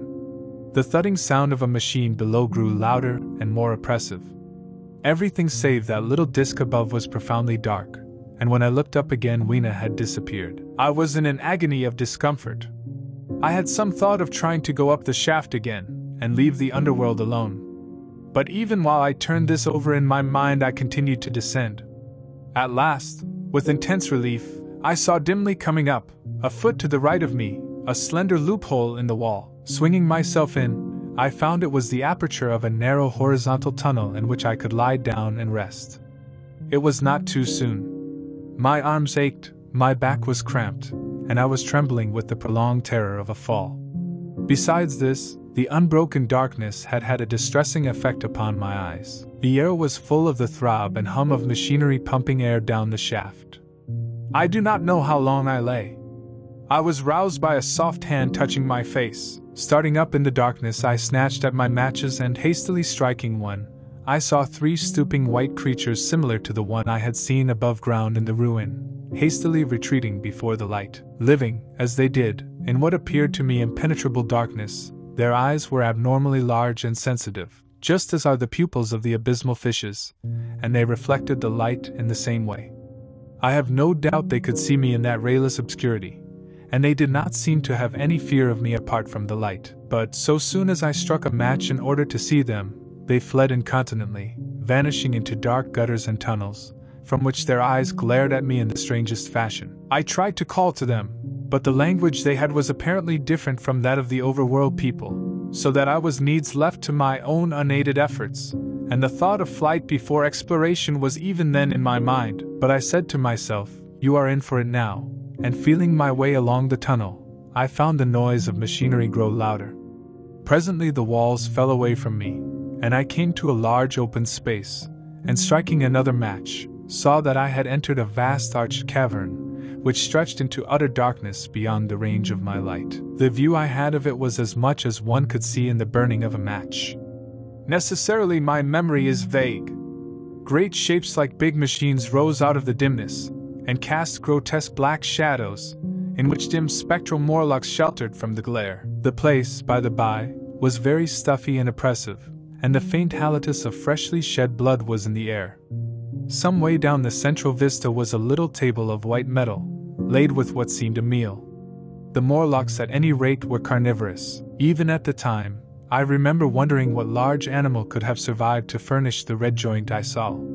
It was all very indistinct, the heavy smell, the big unmeaning shapes, the obscene figures lurking in the shadows, and only waiting for the darkness to come at me again. Then the match burned down, and stung my fingers, and fell, a wriggling red spot in the blackness. I have thought since how particularly ill-equipped I was for such an experience. When I had started with the time machine, I had started with the absurd assumption that the men of the future would certainly be infinitely ahead of ourselves in all their appliances. I had come without arms, without medicine, without anything to smoke. At times I missed tobacco frightfully, even without enough matches. If only I had thought of a Kodak, I could have flashed that glimpse of the underworld in a second, and examined it at leisure. But as it was, I stood there with only the weapons and the powers that nature had endowed me with: hands, feet, and teeth. These, and 4 safety matches that still remained to me. I was afraid to push my way in among all this machinery in the dark, and it was only with my last glimpse of light I discovered that my store of matches had run low. It had never occurred to me until that moment that there was any need to economize them, and I had wasted almost half the box in astonishing the upperworlders, to whom fire was a novelty. Now, as I say, I had 4 left, and while I stood in the dark, a hand touched mine, lank fingers came feeling over my face, and I was sensible of a peculiar unpleasant odor. I fancied I heard the breathing of a crowd of those dreadful little beings about me. I felt the box of matches in my hand being gently disengaged, and other hands behind me plucking at my clothing. The sense of these unseen creatures examining me was indescribably unpleasant. The sudden realization of my ignorance of their ways of thinking and doing came home to me very vividly in the darkness. I shouted at them as loudly as I could. They started away, and then I could feel them approaching me again. They clutched at me more boldly, whispering out sounds to each other. I shivered violently, and shouted again, rather discordantly. This time they were not so seriously alarmed, and they made a queer laughing noise as they came back at me. I will confess I was horribly frightened. I determined to strike another match and escape under the protection of its glare. I did so, and eking out the flicker with a scrap of paper from my pocket, I made good my retreat to the narrow tunnel. But I had scarce entered this when my light was blown out, and in the blackness I could hear the Morlocks rustling like wind among leaves, and pattering like the rain, as they hurried after me. In a moment I was clutched by several hands, and there was no mistaking that they were trying to haul me back. I struck another light, and waved it in their dazzled faces. You can scarce imagine how nauseatingly inhuman they looked, those pale, chinless faces and great, lidless, pinkish-gray eyes, as they stared in their blindness and bewilderment. But I did not stay to look, I promise you. I retreated again, and when my second match had ended, I struck my third. It had almost burned through when I reached the opening into the shaft. I lay down on the edge, for the throb of the great pump below made me giddy. Then I felt sideways for the projecting hooks, and, as I did so, my feet were grasped from behind, and I was violently tugged backward. I lit my last match, and it incontinently went out, but I had my hand on the climbing bars now, and kicking violently, I disengaged myself from the clutches of the Morlocks and was speedily clambering up the shaft, while they stayed peering and blinking up at me, all but one little wretch who followed me for some way, and well-nigh secured my boot as a trophy. That climb seemed interminable to me. With the last 20 or 30 feet of it, a deadly nausea came upon me. I had the greatest difficulty in keeping my hold. The last few yards was a frightful struggle against this faintness. Several times my head swam, and I felt all the sensations of falling. At last, however, I got over the well mouth somehow, and staggered out of the ruin into the blinding sunlight. I fell upon my face. Even the soil smelt sweet and clean. Then I remember Weena kissing my hands and ears, and the voices of others among the Eloi. Then, for a time, I was insensible. 7. Now, indeed, I seemed in a worse case than before. Hitherto, except during my night's anguish at the loss of the time machine, I had felt a sustaining hope of ultimate escape, but that hope was staggered by these new discoveries. Hitherto I had merely thought myself impeded by the childish simplicity of the little people, and by some unknown forces which I had only to understand to overcome. But there was an altogether new element in the sickening quality of the Morlocks, a something inhuman and malign. Instinctively I loathed them. Before, I had felt as a man might feel who had fallen into a pit. My concern was with the pit, and how to get out of it. Now I felt like a beast in a trap, whose enemy would come upon him soon. The enemy I dreaded may surprise you. It was the darkness of the new moon. Weena had put this into my head by some at first incomprehensible remarks about the dark nights. It was not now such a very difficult problem to guess what the coming dark nights might mean. The moon was on the wane. Each night there was a longer interval of darkness, and I now understood to some slight degree at least the reason of the fear of the little upper world people for the dark. I wondered vaguely what foul villainy it might be that the Morlocks did under the new moon. I felt pretty sure now that my second hypothesis was all wrong. The upper world people might once have been the favored aristocracy, and the Morlocks their mechanical servants, but that had long since passed away. The two species that had resulted from the evolution of man were sliding down towards, or had already arrived at, an altogether new relationship. The Eloi, like the Carlovingian first kings, had decayed to a mere beautiful futility. They still possessed the earth on sufferance, since the Morlocks, subterranean for innumerable generations, had come at last to find the daylit surface intolerable. And the Morlocks made their garments, I inferred, and maintained them in their habitual needs, perhaps through the survival of an old habit of service. They did it as a standing horse paws with his foot, or as a man enjoys killing animals in sport, because ancient and departed necessities had impressed it on the organism. But clearly, the old order was already in part reversed. The nemesis of the delicate ones was creeping on apace. Ages ago, thousands of generations ago, man had thrust his brother man out of the ease and the sunshine. And now that brother was coming back, changed. Already the Eloi had begun to learn one old lesson anew. They were becoming reacquainted with fear. And suddenly there came into my head the memory of the meat I had seen in the underworld.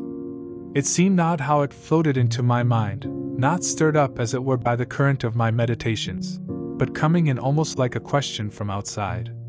I tried to recall the form of it. I had a vague sense of something familiar, but I could not tell what it was at the time. Still, however helpless the little people in the presence of their mysterious fear, I was differently constituted. I came out of this age of ours, this ripe prime of the human race, when fear does not paralyze and mystery has lost its terrors. I at least would defend myself. Without further delay I determined to make myself arms and a fastness where I might sleep. With that refuge as a base, I could face this strange world with some of that confidence I had lost in realizing to what creatures night by night I lay exposed. I felt I could never sleep again until my bed was secure from them. I shuddered with horror to think how they must already have examined me. I wandered during the afternoon along the valley of the Thames, but found nothing that commended itself to my mind as inaccessible. All the buildings and trees seemed easily practicable to such dexterous climbers as the Morlocks, to judge by their wells, must be. Then the tall pinnacles of the palace of green porcelain and the polished gleam of its walls came back to my memory, and in the evening, taking Weena like a child upon my shoulder, I went up the hills towards the southwest. The distance, I had reckoned, was 7 or 8 miles, but it must have been nearer 18. I had first seen the place on a moist afternoon when distances are deceptively diminished. In addition, the heel of one of my shoes was loose, and a nail was working through the sole, They were comfortable old shoes I wore about indoors, so that I was lame, and it was already long past sunset when I came in sight of the palace, silhouetted black against the pale yellow of the sky. Weena had been hugely delighted when I began to carry her, but after a time she desired me to let her down, and ran along by the side of me, occasionally darting off on either hand to pick flowers to stick in my pockets. My pockets had always puzzled Weena, but at the last she had concluded that they were an eccentric kind of vase for floral decoration. At least she utilized them for that purpose. And that reminds me.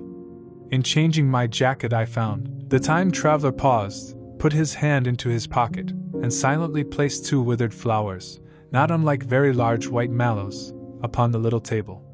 Then he resumed his narrative. As the hush of evening crept over the world and we proceeded over the hill crest towards Wimbledon, Weena grew tired and wanted to return to the house of grey stone. But I pointed out the distant pinnacles of the palace of green porcelain to her, and contrived to make her understand that we were seeking a refuge there from her fear. You know that great pause that comes upon things before the dusk? Even the breeze stops in the trees. To me there is always an air of expectation about that evening stillness. The sky was clear, remote, and empty save for a few horizontal bars far down in the sunset. Well, that night the expectation took the color of my fears. In that darkling calm my senses seemed preternaturally sharpened. I fancied I could even feel the hollowness of the ground beneath my feet. Could, indeed, almost see through it the Morlocks on their anthill going hither and thither and waiting for the dark. In my excitement I fancied that they would receive my invasion of their burrows as a declaration of war. And why had they taken my time machine? So we went on in the quiet, and the twilight deepened into night. The clear blue of the distance faded, and one star after another came out. The ground grew dim and the trees black. Weena's fears and her fatigue grew upon her. I took her in my arms and talked to her and caressed her. Then, as the darkness grew deeper, she put her arms round my neck, and closing her eyes, tightly pressed her face against my shoulder. So we went down a long slope into a valley, and there in the dimness I almost walked into a little river. This I waded, and went up the opposite side of the valley, past a number of sleeping houses, and by a statue, a faun, or some such figure, minus the head. Here too were acacias. So far I had seen nothing of the Morlocks, but it was yet early in the night, and the darker hours before the old moon rose were still to come. From the brow of the next hill I saw a thick wood spreading wide and black before me. I hesitated at this. I could see no end to it, either to the right or the left. Feeling tired, my feet, in particular, were very sore. I carefully lowered Weena from my shoulder as I halted, and sat down upon the turf. I could no longer see the palace of green porcelain, and I was in doubt of my direction. I looked into the thickness of the wood, and thought of what it might hide. Under that dense tangle of branches one would be out of sight of the stars, even were there no other lurking danger, a danger I did not care to let my imagination loose upon. There would still be all the roots to stumble over and the tree boles to strike against. I was very tired, too, after the excitements of the day, so I decided that I would not face it, but would pass the night upon the open hill. Weena, I was glad to find, was fast asleep. I carefully wrapped her in my jacket, and sat down beside her to wait for the moonrise. The hillside was quiet and deserted, but from the black of the wood there came now and then a stir of living things. Above me shone the stars, for the night was very clear. I felt a certain sense of friendly comfort in their twinkling. All the old constellations had gone from the sky, however. That slow movement which is imperceptible in 100 human lifetimes, had long since rearranged them in unfamiliar groupings. But the Milky Way, it seemed to me, was still the same tattered streamer of stardust as of yore. 3 southward, as I judged it, was a very bright red star that was new to me. It was even more splendid than our own green Sirius. And amid all these scintillating points of light one bright planet shone kindly and steadily like the face of an old friend. Looking at these stars suddenly dwarfed my own troubles and all the gravities of terrestrial life. I thought of their unfathomable distance, and the slow inevitable drift of their movements out of the unknown past into the unknown future. I thought of the great precessional cycle that the pole of the earth describes. Only 40 times had that silent revolution occurred during all the years that I had traversed. And during these few revolutions, all the activity, all the traditions, the complex organizations, the nations, languages, literatures, aspirations, even the mere memory of man as I knew him, had been swept out of existence. Instead were these frail creatures who had forgotten their high ancestry, and the white things of which I went in terror. Then I thought of the great fear that was between the two species, and for the first time, with a sudden shiver, came the clear knowledge of what the meat I had seen might be. Yet it was too horrible. I looked at little Weena sleeping beside me, her face white and star-like under the stars, and forthwith dismissed the thought. Through that long night I held my mind off the Morlocks as well as I could, and whiled away the time by trying to fancy I could find signs of the old constellations in the new confusion. The sky kept very clear, except for a hazy cloud or so. No doubt I dozed at times. Then, as my vigil wore on, came a faintness in the eastward sky, like the reflection of some colorless fire, and the old moon rose, thin and peaked and white, and close behind, and overtaking it, and overflowing it, the dawn came, pale at first, and then growing pink and warm. No Morlocks had approached us. Indeed, I had seen none upon the hill that night. And in the confidence of renewed day it almost seemed to me that my fear had been unreasonable. I stood up and found my foot with the loose heel swollen at the ankle and painful under the heel. So I sat down again, took off my shoes, and flung them away. I awakened Weena, and we went down into the wood, now green and pleasant instead of black and forbidding. We found some fruit wherewith to break our fast. We soon met others of the dainty ones, laughing and dancing in the sunlight as though there was no such thing in nature as the night. And then I thought once more of the meat that I had seen. I felt assured now of what it was, and from the bottom of my heart I pitied this last feeble rill from the great flood of humanity. Clearly, at some time in the long ago of human decay the Morlocks' food had run short. Possibly they had lived on rats and such like vermin. Even now man is far less discriminating and exclusive in his food than he was, far less than any monkey. His prejudice against human flesh is no deep-seated instinct. And so these inhuman sons of men, I tried to look at the thing in a scientific spirit. After all, they were less human and more remote than our cannibal ancestors of 3,000 or 4,000 years ago. And the intelligence that would have made this state of things a torment had gone. Why should I trouble myself? These Eloi were mere fatted cattle, which the ant-like Morlocks preserved and preyed upon, probably saw to the breeding of. And there was Weena dancing at my side. Then I tried to preserve myself from the horror that was coming upon me, by regarding it as a rigorous punishment of human selfishness. Man had been content to live in ease and delight upon the labors of his fellow man, had taken necessity as his watchword and excuse, and in the fullness of time necessity had come home to him. I even tried a Carlyle-like forescorn of this wretched aristocracy in decay. But this attitude of mind was impossible. However great their intellectual degradation, the Eloi had kept too much of the human form not to claim my sympathy, and to make me perforce a sharer in their degradation and their fear. I had at that time very vague ideas as to the course I should pursue. My first was to secure some safe place of refuge, and to make myself such arms of metal or stone as I could contrive. That necessity was immediate. In the next place, I hoped to procure some means of fire, so that I should have the weapon of a torch at hand, for nothing, I knew, would be more efficient against these Morlocks. Then I wanted to arrange some contrivance to break open the doors of bronze under the white sphinx. I had in mind a battering ram. I had a persuasion that if I could enter those doors and carry a blaze of light before me I should discover the time machine and escape. I could not imagine the Morlocks were strong enough to move it far away. Weena I had resolved to bring with me to our own time. And turning such schemes over in my mind I pursued our way towards the building which my fancy had chosen as our dwelling. 8. I found the palace of green porcelain, when we approached it about noon, deserted and falling into ruin. Only ragged vestiges of glass remained in its windows, and great sheets of the green facing had fallen away from the corroded metallic framework. It lay very high upon a turfy down, and looking northeastward before I entered it, I was surprised to see a large estuary, or even creek, where I judged Wandsworth and Battersea must once have been. I thought then, though I never followed up the thought, of what might have happened, or might be happening, to the living things in the sea. The material of the palace proved on examination to be indeed porcelain, and along the face of it I saw an inscription in some unknown character. I thought, rather foolishly, that Weena might help me to interpret this, but I only learned that the bare idea of writing had never entered her head.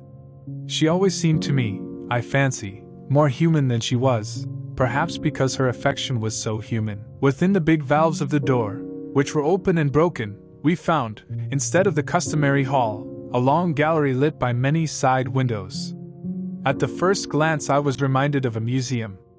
The tiled floor was thick with dust, and a remarkable array of miscellaneous objects was shrouded in the same grey covering. Then I perceived, standing strange and gaunt in the center of the hall, what was clearly the lower part of a huge skeleton. I recognized by the oblique feet that it was some extinct creature after the fashion of the megatherium. The skull and the upper bones lay beside it in the thick dust, and in one place, where rainwater had dropped through a leak in the roof, the thing itself had been worn away. Further in the gallery was the huge skeleton barrel of a brontosaurus. My museum hypothesis was confirmed. Going towards the side, I found what appeared to be sloping shelves, and clearing away the thick dust, I found the old familiar glass cases of our own time. But they must have been airtight to judge from the fair preservation of some of their contents. Clearly we stood among the ruins of some latter-day South Kensington. One here, apparently, was the paleontological section, and a very splendid array of fossils it must have been, though the inevitable process of decay that had been staved off for a time, and had, through the extinction of bacteria and fungi, lost 99/100ths of its force, was nevertheless, with extreme sureness if with extreme slowness at work again upon all its treasures. Here and there I found traces of the little people in the shape of rare fossils broken to pieces or threaded in strings upon reeds. And the cases had in some instances been bodily removed, by the Morlocks as I judged. The place was very silent. The thick dust deadened our footsteps. Weena, who had been rolling a sea urchin down the sloping glass of a case, presently came, as I stared about me, and very quietly took my hand and stood beside me. And at first I was so much surprised by this ancient monument of an intellectual age, that I gave no thought to the possibilities it presented. Even my preoccupation about the time machine receded a little from my mind. To judge from the size of the place, this palace of green porcelain had a great deal more in it than a gallery of paleontology. Possibly historical galleries. It might be even a library. To me, at least in my present circumstances, these would be vastly more interesting than this spectacle of old-time geology in decay. Exploring, I found another short gallery running transversely to the first. This appeared to be devoted to minerals, and the sight of a block of sulfur set my mind running on gunpowder. But I could find no saltpeter, indeed, no nitrates of any kind. Doubtless they had deliquesced ages ago. Yet the sulfur hung in my mind, and set up a train of thinking. As for the rest of the contents of that gallery, though on the whole they were the best preserved of all I saw, I had little interest. I am no specialist in mineralogy, and I went on down a very ruinous aisle running parallel to the first hall I had entered. Apparently this section had been devoted to natural history, but everything had long since passed out of recognition. A few shriveled and blackened vestiges of what had once been stuffed animals, desiccated mummies in jars that had once held spirit, a brown dust of departed plants, that was all. I was sorry for that, because I should have been glad to trace the patent readjustments by which the conquest of animated nature had been attained. Then we came to a gallery of simply colossal proportions, but singularly ill-lit, the floor of it running downward at a slight angle from the end at which I entered.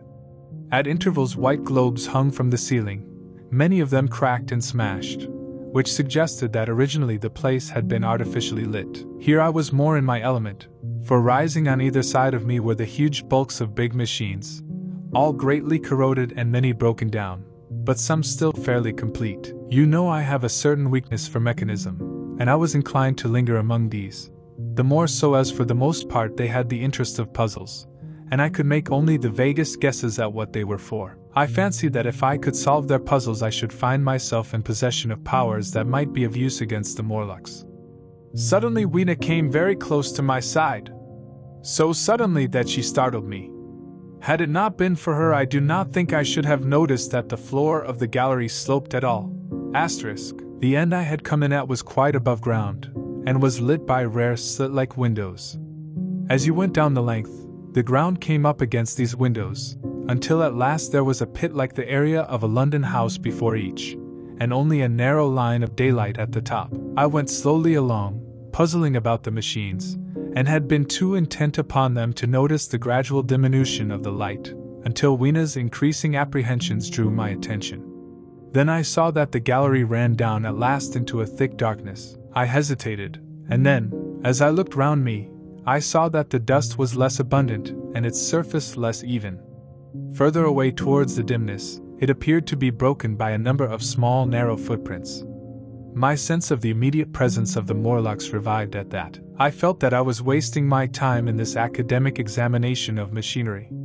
I called to mind that it was already far advanced in the afternoon, and that I had still no weapon, no refuge, and no means of making a fire. And then down in the remote blackness of the gallery I heard a peculiar pattering, and the same odd noises I had heard down the well. I took Weena's hand.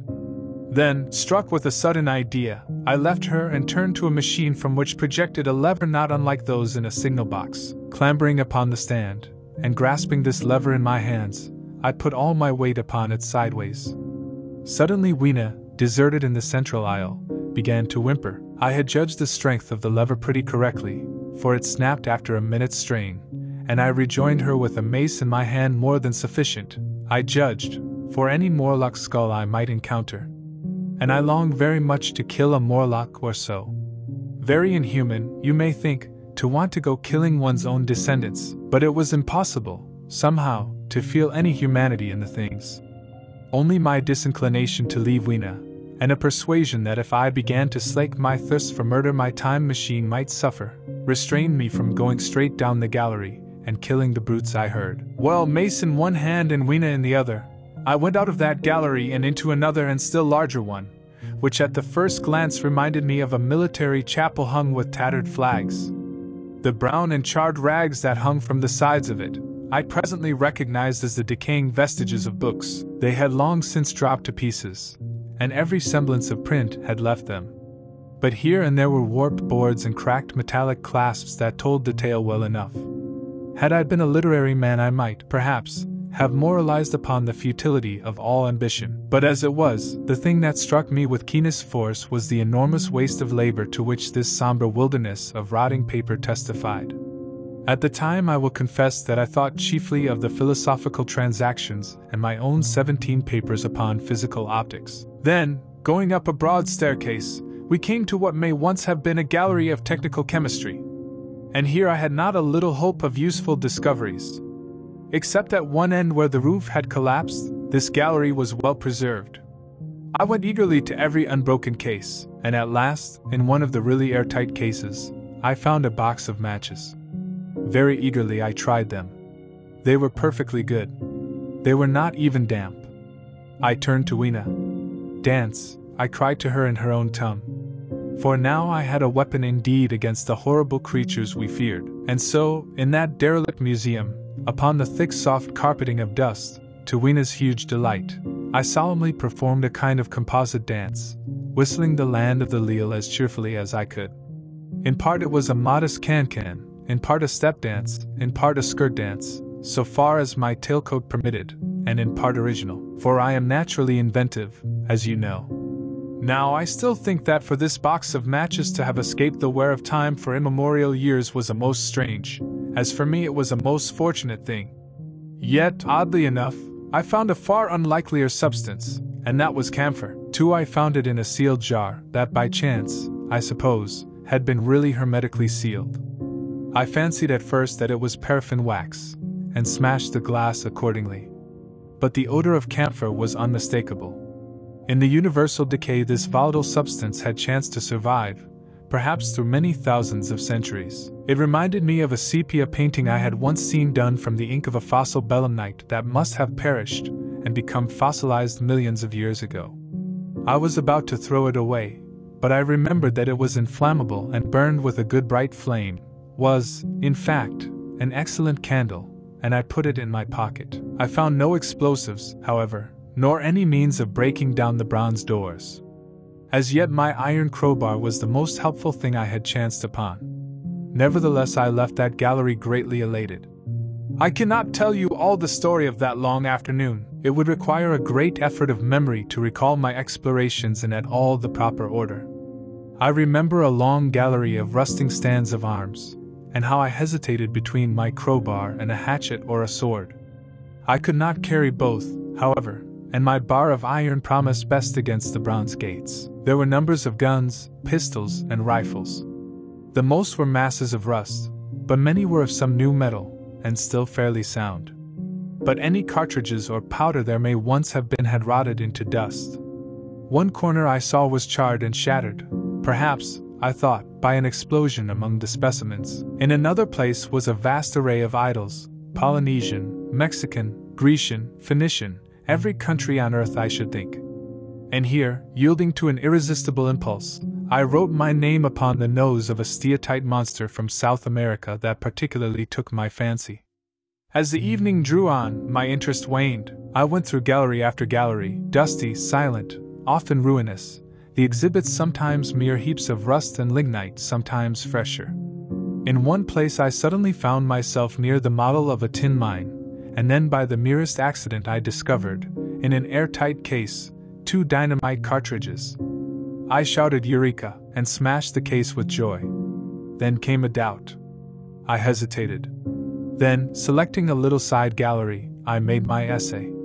I never felt such a disappointment as I did in waiting 5, 10, 15 minutes for an explosion that never came. Of course the things were dummies, as I might have guessed from their presence. I really believe that, had they not been so, I should have rushed off incontinently and blown sphinx, bronze doors, and, as it proved, my chances of finding the time machine, altogether into non-existence. It was after that, I think, that we came to a little open court within the palace. It was turfed, and had 3 fruit trees, so we rested and refreshed ourselves. Towards sunset I began to consider our position. Night was creeping upon us, and my inaccessible hiding place had still to be found. But that troubled me very little now. I had in my possession a thing that was, perhaps, the best of all defenses against the Morlocks. I had matches. I had the camphor in my pocket, too, if a blaze were needed. It seemed to me that the best thing we could do would be to pass the night in the open, protected by a fire. In the morning there was the getting of the time machine. Towards that, as yet, I had only my iron mace, but now, with my growing knowledge, I felt very differently towards those bronze doors. Up to this, I had refrained from forcing them, largely because of the mystery on the other side. They had never impressed me as being very strong, and I hoped to find my bar of iron not altogether inadequate for the work. It may be, of course, that the floor did not slope, but that the museum was built into the side of a hill. Ed. 9. We emerged from the palace while the sun was still in part above the horizon. I was determined to reach the White Sphinx early the next morning, and ere the dusk I purposed pushing through the woods that had stopped me on the previous journey. My plan was to go as far as possible that night, and then, building a fire, to sleep in the protection of its glare. Accordingly, as we went along I gathered any sticks or dried grass I saw, and presently had my arms full of such litter. Thus loaded, our progress was slower than I had anticipated, and besides Weena was tired. And I began to suffer from sleepiness too, so that it was full night before we reached the wood. Upon the shrubby hill of its edge Weena would have stopped, fearing the darkness before us. But a singular sense of impending calamity, that should indeed have served me as a warning, drove me onward. I had been without sleep for a night and 2 days, and I was feverish and irritable. I felt sleep coming upon me, and the Morlocks with it. While we hesitated, among the black bushes behind us, and dim against their blackness, I saw 3 crouching figures. There was scrub and long grass all about us, and I did not feel safe from their insidious approach. The forest, I calculated, was rather less than a mile across. If we could get through it to the bare hillside, there, as it seemed to me, was an altogether safer resting place. I thought that with my matches and my camphor I could contrive to keep my path illuminated through the woods. Yet it was evident that if I was to flourish matches with my hands I should have to abandon my firewood. So, rather reluctantly, I put it down. And then it came into my head that I would amaze our friends behind by lighting it. I was to discover the atrocious folly of this proceeding, but it came to my mind as an ingenious move for covering our retreat. I don't know if you have ever thought what a rare thing flame must be in the absence of man and in a temperate climate. The sun's heat is rarely strong enough to burn, even when it is focused by dewdrops, as is sometimes the case in more tropical districts. Lightning may blast and blacken, but it rarely gives rise to widespread fire.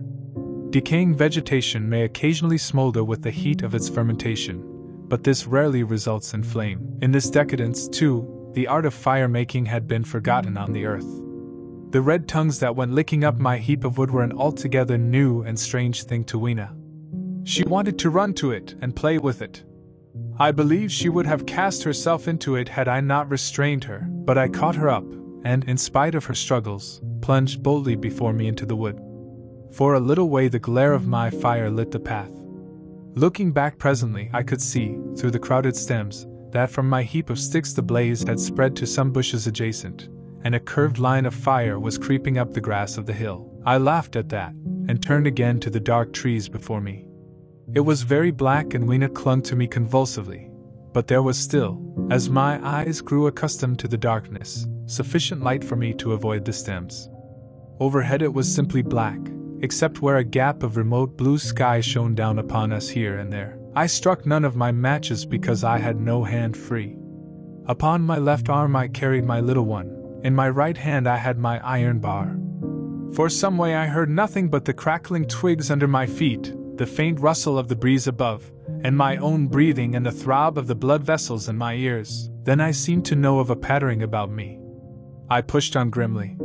The pattering grew more distinct, and then I caught the same queer sound and voices I had heard in the underworld. There were evidently several of the Morlocks, and they were closing in upon me. Indeed, in another minute I felt a tug at my coat, then something at my arm, and Weena shivered violently, and became quite still.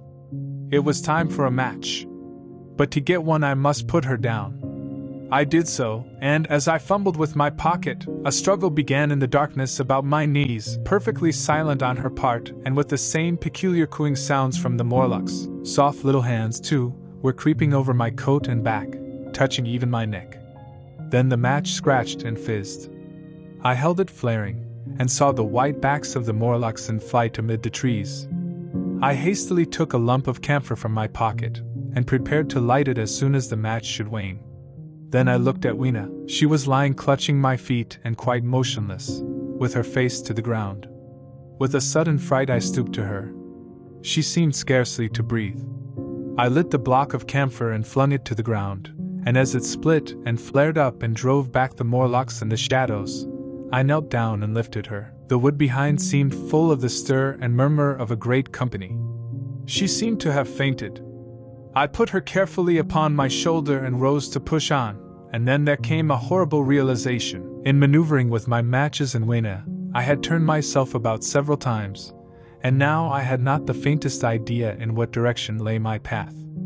For all I knew, I might be facing back towards the palace of green porcelain. I found myself in a cold sweat. I had to think rapidly what to do. I determined to build a fire and encamp where we were. I put Weena, still motionless, down upon a turfy bowl, and very hastily, as my first lump of camphor waned, I began collecting sticks and leaves. Here and there out of the darkness round me the Morlock's eyes shone like carbuncles. The camphor flickered and went out. I lit a match, and as I did so, two white forms that had been approaching Weena dashed hastily away. One was so blinded by the light that he came straight for me, and I felt his bones grind under the blow of my fist. He gave a whoop of dismay, staggered a little way, and fell down. I lit another piece of camphor, and went on gathering my bonfire. Presently I noticed how dry was some of the foliage above me, for since my arrival on the time machine, a matter of a week, no rain had fallen. So, instead of casting about among the trees for fallen twigs, I began leaping up and dragging down branches. Very soon I had a choking smoky fire of green wood and dry sticks, and could economize my camphor. Then I turned to where Weena lay beside my iron mace. I tried what I could to revive her, but she lay like one dead. I could not even satisfy myself whether or not she breathed. Now the smoke of the fire beat over towards me, and it must have made me heavy of a sudden. Moreover, the vapor of camphor was in the air. My fire would not need replenishing for an hour or so. I felt very weary after my exertion and sat down. The wood, too, was full of a slumberous murmur that I did not understand. I seemed just to nod and open my eyes. But all was dark, and the Morlocks had their hands upon me. Flinging off their clinging fingers, I hastily felt in my pocket for the matchbox, and it had gone. Then they gripped and closed with me again. In a moment I knew what had happened. I had slept, and my fire had gone out, and the bitterness of death came over my soul. The forest seemed full of the smell of burning wood. I was caught by the neck, by the hair, by the arms, and pulled down. It was indescribably horrible in the darkness to feel all these soft creatures heaped upon me. I felt as if I was in a monstrous spider's web. I was overpowered, and went down. I felt little teeth nipping at my neck. I rolled over, and as I did so my hand came against my iron lever. It gave me strength. I struggled up, shaking the human rats from me, and holding the bar short, I thrust where I judged their faces might be. I could feel the succulent giving of flesh and bone under my blows, and for a moment I was free. The strange exultation that so often seems to accompany hard fighting came upon me. I knew that both I and Weena were lost, but I determined to make the Morlocks pay for their meat. I stood with my back to a tree, swinging the iron bar before me. The whole wood was full of the stir and cries of them. A minute passed. Their voices seemed to rise to a higher pitch of excitement, and their movements grew faster. Yet none came within reach. I stood glaring at the blackness. Then suddenly came hope. What if the Morlocks were afraid? And close on the heels of that came a strange thing. The darkness seemed to grow luminous. Very dimly I began to see the Morlocks about me, 3 battered at my feet, and then I recognized, with incredulous surprise, that the others were running, in an incessant stream, as it seemed, from behind me, and away through the wood in front. And their backs seemed no longer white, but reddish. As I stood agape, I saw a little red spark go drifting across a gap of starlight between the branches, and vanish.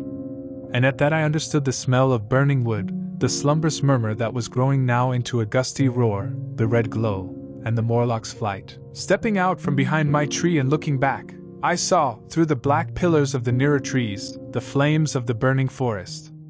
It was my first fire coming after me.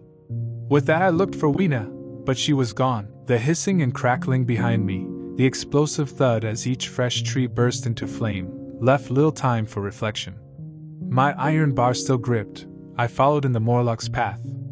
It was a close race.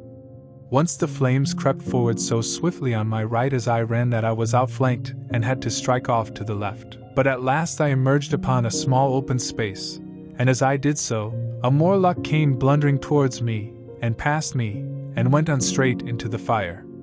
And now I was to see the most weird and horrible thing, I think, of all that I beheld in that future age. This whole space was as bright as day with the reflection of the fire. In the center was a hillock or tumulus, surmounted by a scorched hawthorn. Beyond this was another arm of the burning forest, with yellow tongues already writhing from it, completely encircling the space with a fence of fire. Upon the hillside were some 30 or 40 Morlocks, dazzled by the light and heat, and blundering hither and thither against each other in their bewilderment. At first I did not realize their blindness, and struck furiously at them with my bar, in a frenzy of fear, as they approached me, killing one and crippling several more. But when I had watched the gestures of one of them groping under the hawthorn against the red sky, and heard their moans, I was assured of their absolute helplessness and misery in the glare, and I struck no more of them. Yet every now and then one would come straight towards me, setting loose a quivering horror that made me quick to elude him. At one time the flames died down somewhat, and I feared the foul creatures would presently be able to see me. I was thinking of beginning the fight by killing some of them before this should happen, but the fire burst out again brightly, and I stayed my hand. I walked about the hill among them and avoided them, looking for some trace of Weena, but Weena was gone. At last I sat down on the summit of the hillock, and watched this strange incredible company of blind things groping to and fro, and making uncanny noises to each other, as the glare of the fire beat on them. The coiling uprush of smoke streamed across the sky, and through the rare tatters of that red canopy, remote as though they belonged to another universe, shone the little stars. 2 or 3 Morlocks came blundering into me, and I drove them off with blows of my fists, trembling as I did so. For the most part of that night I was persuaded it was a nightmare. I bit myself and screamed in a passionate desire to awake. I beat the ground with my hands, and got up and sat down again, and wandered here and there, and again sat down. Then I would fall to rubbing my eyes and calling upon God to let me awake. Thrice I saw Morlocks put their heads down in a kind of agony and rush into the flames. But at last, above the subsiding red of the fire, above the streaming masses of black smoke and the whitening and blackening tree stumps, and the diminishing numbers of these dim creatures, came the white light of the day. I searched again for traces of Weena, but there were none. It was plain that they had left her poor little body in the forest. I cannot describe how it relieved me to think that it had escaped the awful fate to which it seemed destined. As I thought of that, I was almost moved to begin a massacre of the helpless abominations about me, but I contained myself. The hillock, as I have said, was a kind of island in the forest. From its summit I could now make out through a haze of smoke the palace of green porcelain, and from that I could get my bearings for the white sphinx. And so, leaving the remnant of these damned souls still going hither and thither and moaning, as the day grew clearer, I tied some grass about my feet and limped on across smoking ashes and among black stems, that still pulsated internally with fire, towards the hiding place of the time machine. I walked slowly, for I was almost exhausted, as well as lame, and I felt the intensest wretchedness for the horrible death of little Weena. It seemed an overwhelming calamity. Now, in this old familiar room, it is more like the sorrow of a dream than an actual loss. But that morning it left me absolutely lonely again, terribly alone. I began to think of this house of mine, of this fireside, of some of you, and with such thoughts came a longing that was pain. But as I walked over the smoking ashes under the bright morning sky, I made a discovery. In my trouser pocket were still some loose matches. The box must have leaked before it was lost. 10. About 8 or 9 in the morning I came to the same seat of yellow metal from which I had viewed the world upon the evening of my arrival. I thought of my hasty conclusions upon that evening and could not refrain from laughing bitterly at my confidence. Here was the same beautiful scene, the same abundant foliage, the same splendid palaces and magnificent ruins, the same silver river running between its fertile banks. The gay robes of the beautiful people moved hither and thither among the trees. Some were bathing in exactly the place where I had saved Weena, and that suddenly gave me a keen stab of pain. And like blots upon the landscape rose the cupolas above the ways to the underworld. I understood now what all the beauty of the overworld people covered. Very pleasant was their day, as pleasant as the day of the cattle in the field. Like the cattle, they knew of no enemies and provided against no needs. And their end was the same. I grieved to think how brief the dream of the human intellect had been. It had committed suicide. It had set itself steadfastly towards comfort and ease, a balanced society with security and permanency as its watchword. It had attained its hopes, to come to this at last. Once, life and property must have reached almost absolute safety.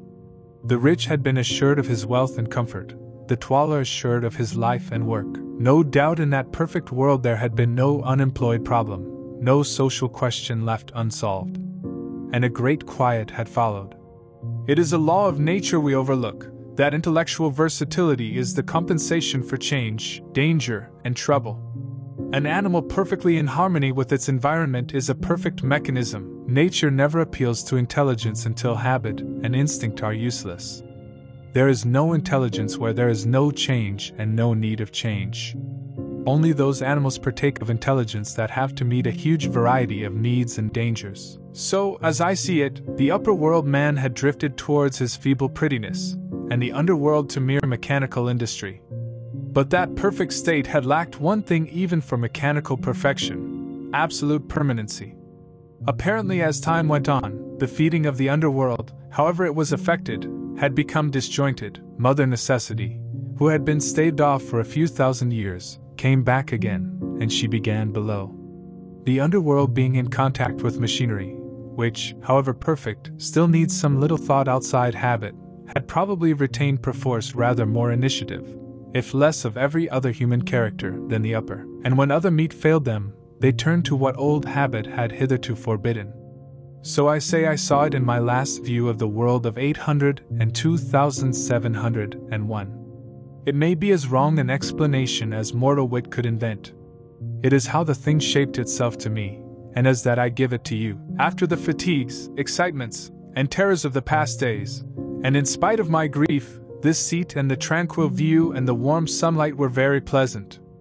I was very tired and sleepy, and soon my theorizing passed into dozing. Catching myself at that, I took my own hint, and spreading myself out upon the turf I had a long and refreshing sleep. I awoke a little before sunsetting. I now felt safe against being caught napping by the Morlocks, and stretching myself, I came on down the hill towards the White Sphinx. I had my crowbar in one hand, and the other hand played with the matches in my pocket. And now came a most unexpected thing. As I approached the pedestal of the Sphinx, I found the bronze valves were open. They had slid down into grooves. At that I stopped short before them, hesitating to enter. Within was a small apartment, and on a raised place in the corner of this was the time machine. I had the small levers in my pocket. So here, after all my elaborate preparation for the siege of the White Sphinx, was a meek surrender. I threw my iron bar away, almost sorry not to use it. A sudden thought came into my head as I stooped towards the portal. For once, at least, I grasped the mental operations of the Morlocks. Suppressing a strong inclination to laugh, I stepped through the bronze frame and up to the time machine. I was surprised to find it had been carefully oiled and cleaned. I have suspected since that the Morlocks had even partially taken it to pieces while trying in their dim way to grasp its purpose. Now as I stood and examined it, finding pleasure in the mere touch of the contrivance, the thing I had expected happened. The bronze panels suddenly slid up and struck the frame with a clang. I was in the dark, trapped. So the Morlocks thought. At that I chuckled gleefully. I could already hear their murmuring laughter as they came towards me. Very calmly I tried to strike the match.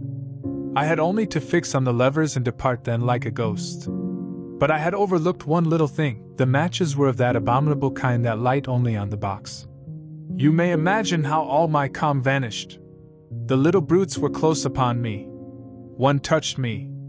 I made a sweeping blow in the dark at them with the levers, and began to scramble into the saddle of the machine.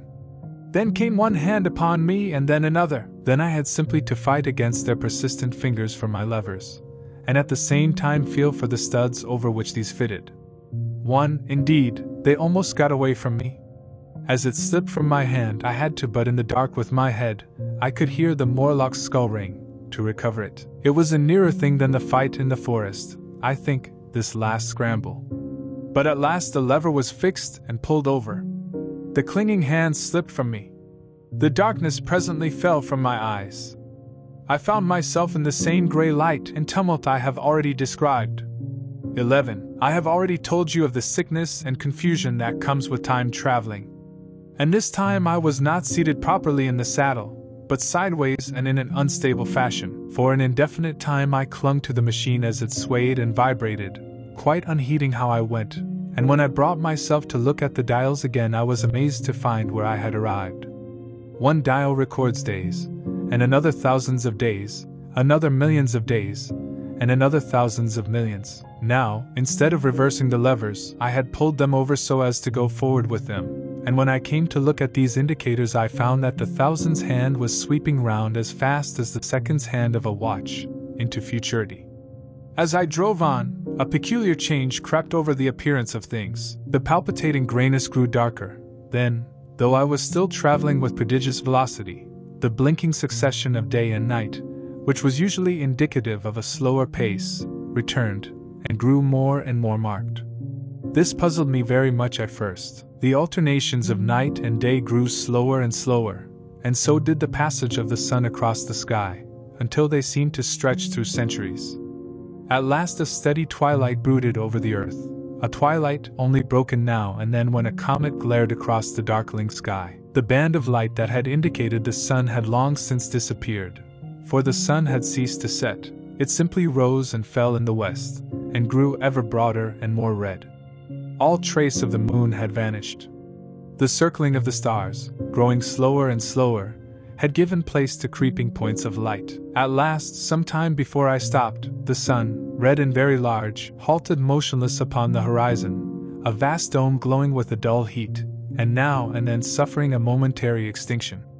At one time it had for a little while glowed more brilliantly again, but it speedily reverted to its sullen red heat. I perceived by this slowing down of its rising and setting that the work of the tidal drag was done. The earth had come to rest with one face to the sun, even as in our own time the moon faces the earth. Very cautiously, for I remembered my former headlong fall, I began to reverse my motion. Slower and slower went the circling hands until the thousands one seemed motionless, and the daily one was no longer a mere mist upon its scale. Still slower, until the dim outlines of a desolate beach grew visible. I stopped very gently and sat upon the time machine, looking round. The sky was no longer blue. Northeastward it was inky black, and out of the blackness shone brightly and steadily the pale white stars.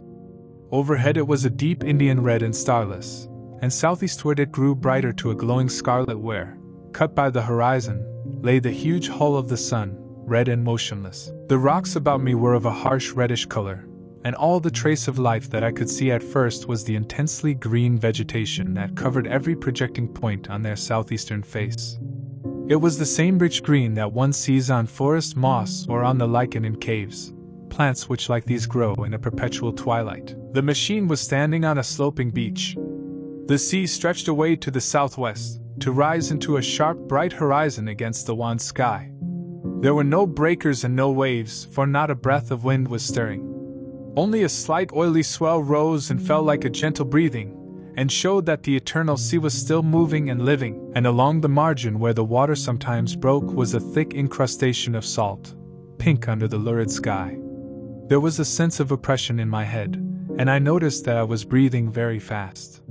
The sensation reminded me of my only experience of mountaineering, and from that I judged the air to be more rarefied than it is now. Far away up the desolate slope I heard a harsh scream, and saw a thing like a huge white butterfly one go slanting and fluttering up into the sky and circling, disappear over some low hillocks beyond.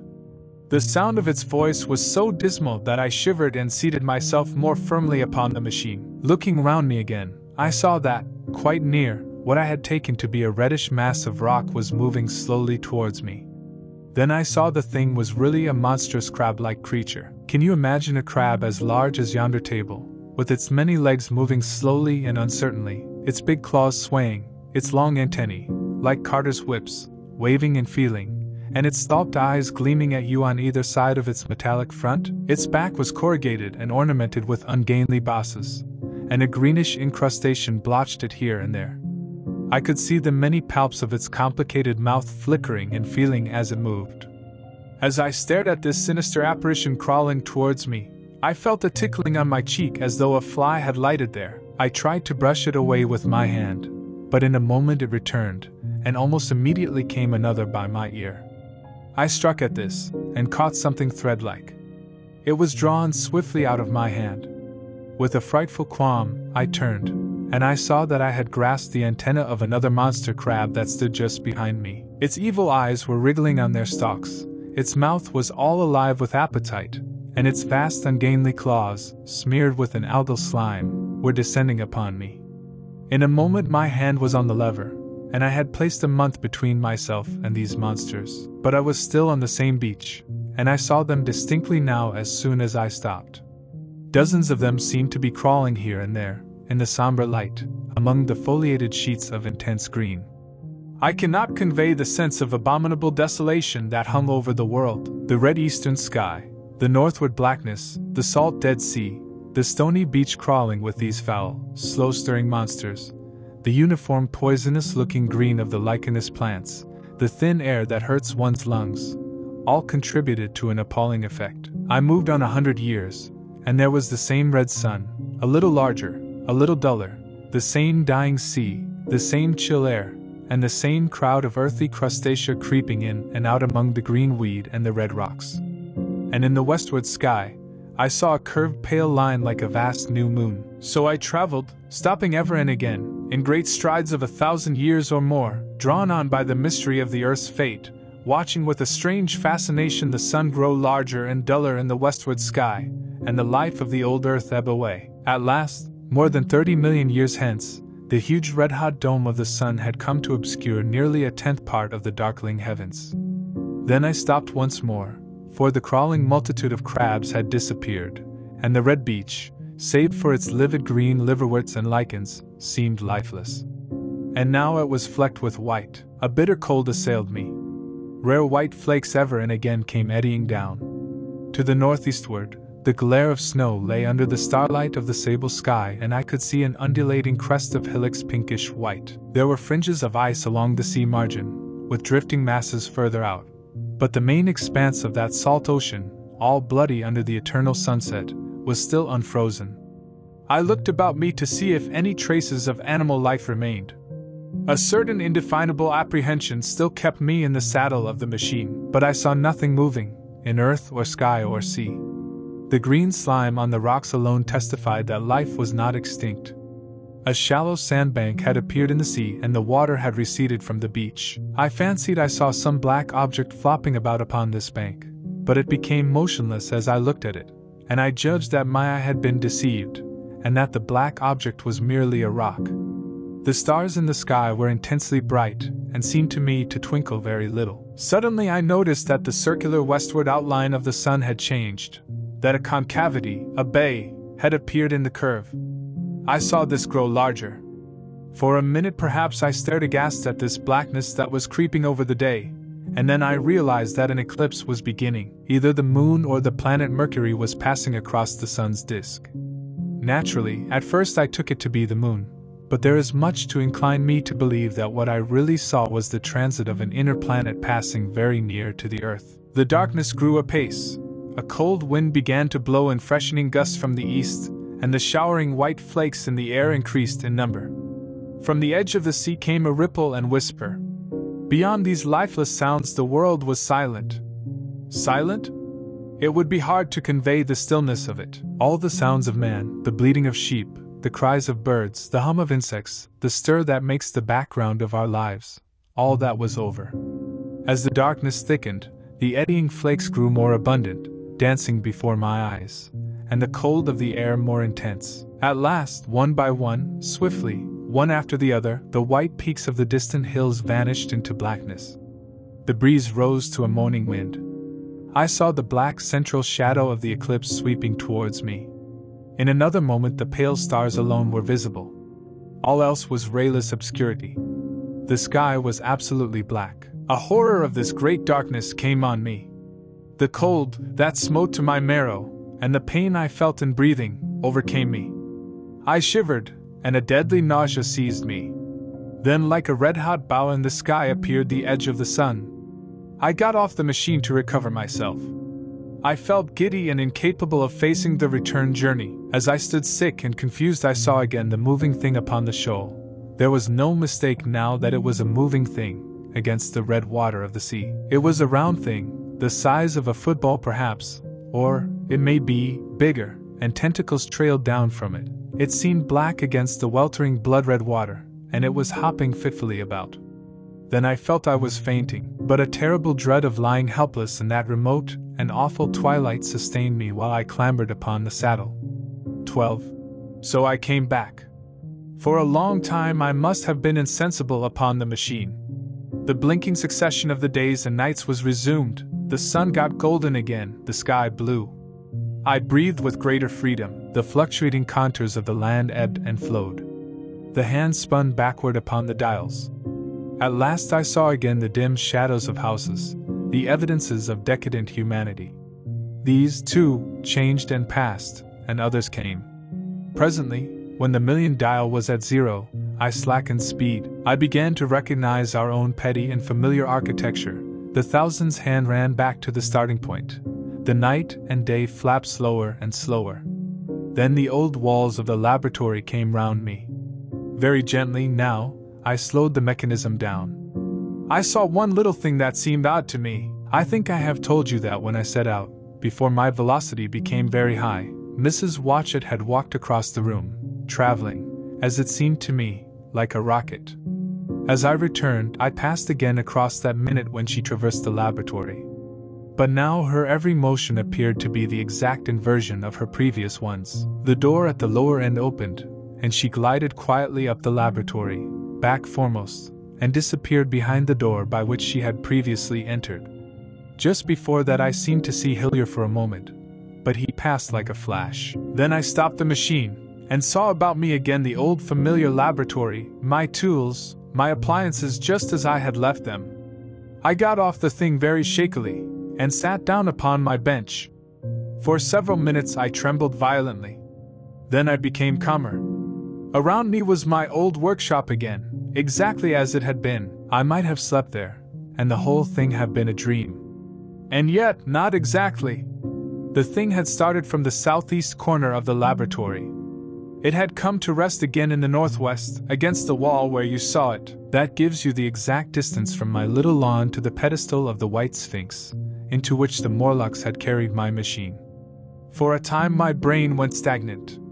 Presently I got up and came through the passage here, limping, because my heel was still painful, and feeling sorely begrimed. I saw the Pall Mall Gazette on the table by the door. I found the date was indeed today, and looking at the timepiece, saw the hour was almost 8 o'clock. I heard your voices and the clatter of plates. I hesitated. I felt so sick and weak. Then I sniffed good wholesome meat, and opened the door on you. You know the rest. I washed, and dined, and now I am telling you the story. I know, he said after a pause, that all this will be absolutely incredible to you. To me the one incredible thing is that I am here tonight in this old familiar room looking into your friendly faces and telling you these strange adventures. He looked at the medical man. No, I cannot expect you to believe it. Take it as a lie, or a prophecy. Say I dreamed it in the workshop. Consider I have been speculating upon the destinies of our race until I have hatched this fiction. Treat my assertion of its truth as a mere stroke of art to enhance its interest. And taking it as a story, what do you think of it? He took up his pipe, and began, in his old accustomed manner, to tap with it nervously upon the bars of the grate. There was a momentary stillness. Then chairs began to creak and shoes to scrape upon the carpet. I took my eyes off the time traveler's face, and looked round at his audience. They were in the dark, and little spots of color swam before them. The medical man seemed absorbed in the contemplation of our host. The editor was looking hard at the end of his cigar, the sixth. The journalist fumbled for his watch. The others, as far as I remember, were motionless. The editor stood up with a sigh. What a pity it is you're not a writer of stories, he said, putting his hand on the time traveler's shoulder. You don't believe it? Well, I thought not. The time traveler turned to us. Where are the matches? He said. He lit one and spoke over his pipe, puffing. To tell you the truth, I hardly believe it myself. And yet, his eye fell with a mute inquiry upon the withered white flowers upon the little table. Then he turned over the hand holding his pipe, and I saw he was looking at some half-healed scars on his knuckles. The medical man rose, came to the lamp, and examined the flowers. The gynoecium's odd, he said. The psychologist leant forward to see, holding out his hand for a specimen.